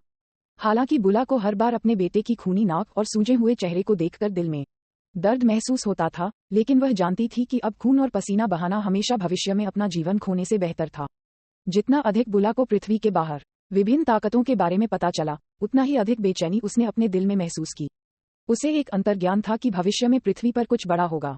यह मूल काम में बुला और ची के बीच अंतर हो सकता है। इसके अलावा वर्तमान बैंगनी बालों वाला गोहन मूल काम के काले बालों वाले गोहन से भी अलग था, जो केवल एक विद्वान बनना चाहता था। इसके अलावा न केवल रक्तरेखा में अंतर था, बल्कि उनके स्वतंत्र व्यक्तित्व में भी अंतर थे। पारिवारिक प्रभाव के कारण बैंगनी बालों वाले गोहन का व्यक्तित्व मूल कार्य में उस व्यक्ति के समान नहीं था जो एक आदमी प्रकार का व्यक्ति था। इसके बजाय वह बहुत आक्रामक था। बैंगनी बालों वाले गोहन को पूरी तरह से सयन और उसकी मां बुला का चरित्र विरासत में मिला, जो काफी सरल अभिनय करता था। मार्शल आर्ट की उनकी खोज गोकू से कम नहीं थी। इसके अलावा इतनी उत्कृष्ट क्षमता के साथ जब तक वह कड़ी मेहनत करने के लिए तैयार था, यह उसके लिए केवल समय की बात थी। अभी गोहन लगभग 4 साल का था, लेकिन उसकी युद्ध शक्ति पहले ही 1200 तक पहुंच गई थी। वह ग्रह होंगशान पर अपने साथियों के विशाल बहुमत की तुलना में बहुत अधिक शक्तिशाली था, जिसका अर्थ है कि मिश्रित रक्त बहुत बेहतर था। पहाड़ के पीछे पहाड़ का पैर दरारों से भरा था। बड़ा जंगल जो अनिश्चित काल तक दूरी में फैला हुआ था, यहाँ रुक गया। यहाँ कोई जंगल नहीं था और धाराओं ने अपना रास्ता बदल दिया था, जिससे 10 किलोमीटर के दायरे के बंजर क्षेत्र का पता चलता था। यहाँ अजीब आकार की झुकी हुई चट्टानें थीं और नंगे पत्थरों का एक साथ ढेर लगा हुआ था। तोपखाने के गोले से टकराने के बाद पीली भूरी धरती गड्ढों से भरी हुई थी। राज्य राज्य राज्य चारों ओर एक गहरे लाल रंग की आकृति चमक रही थी, जो विभिन्न स्थानों पर धुंधली तस्वीरें छोड़ रही थी। धमाका। एक भयंकर हमले के बाद आकृति को उड़ते हुए भेजा गया, गिरने से पहले आकाश में 1 दर्जन या उससे अधिक बार घूमता हुआ।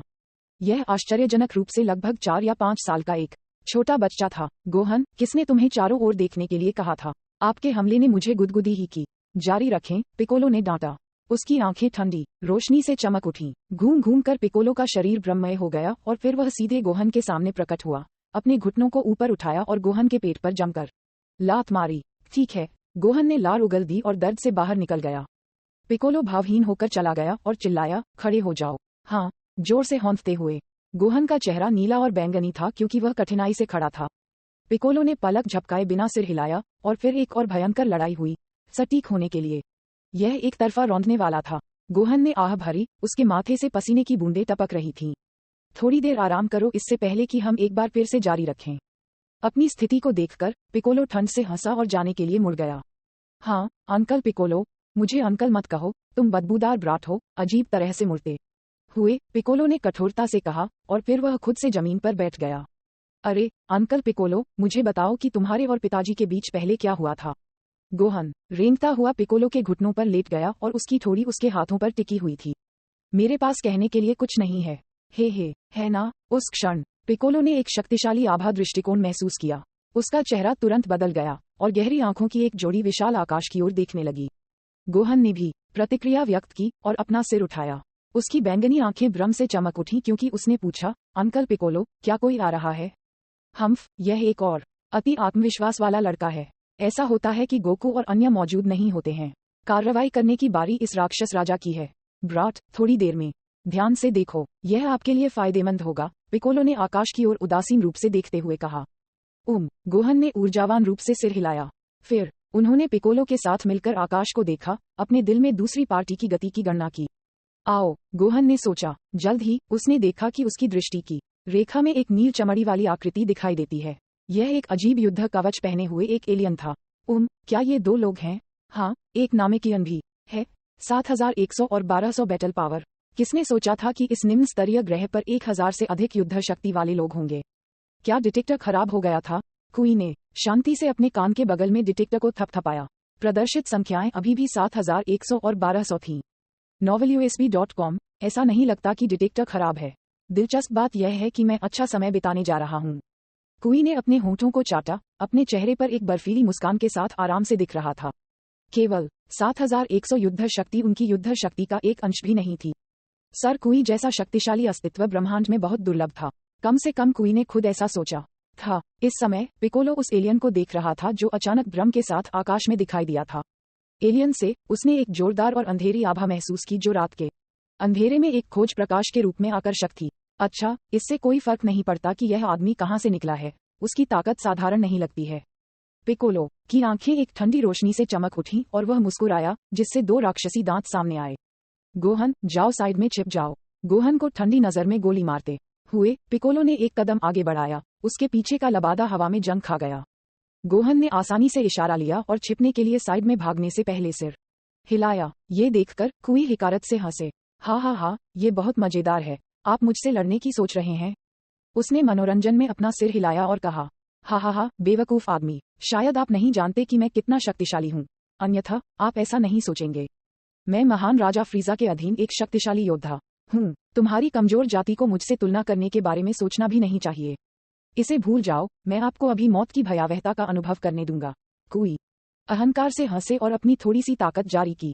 क्या अज्ञानी कमजोरों के सामने अपनी थोड़ी सी ताकत छोड़ना और उन्हें धीरे धीरे अपनी भयावह ताकत के सामने निराशा महसूस करने देना मजेदार नहीं है? कुई ने नशे में सोचा। उसकी ऊर्जा जल्दी से एक तूफान को उत्तेजित कर रही है।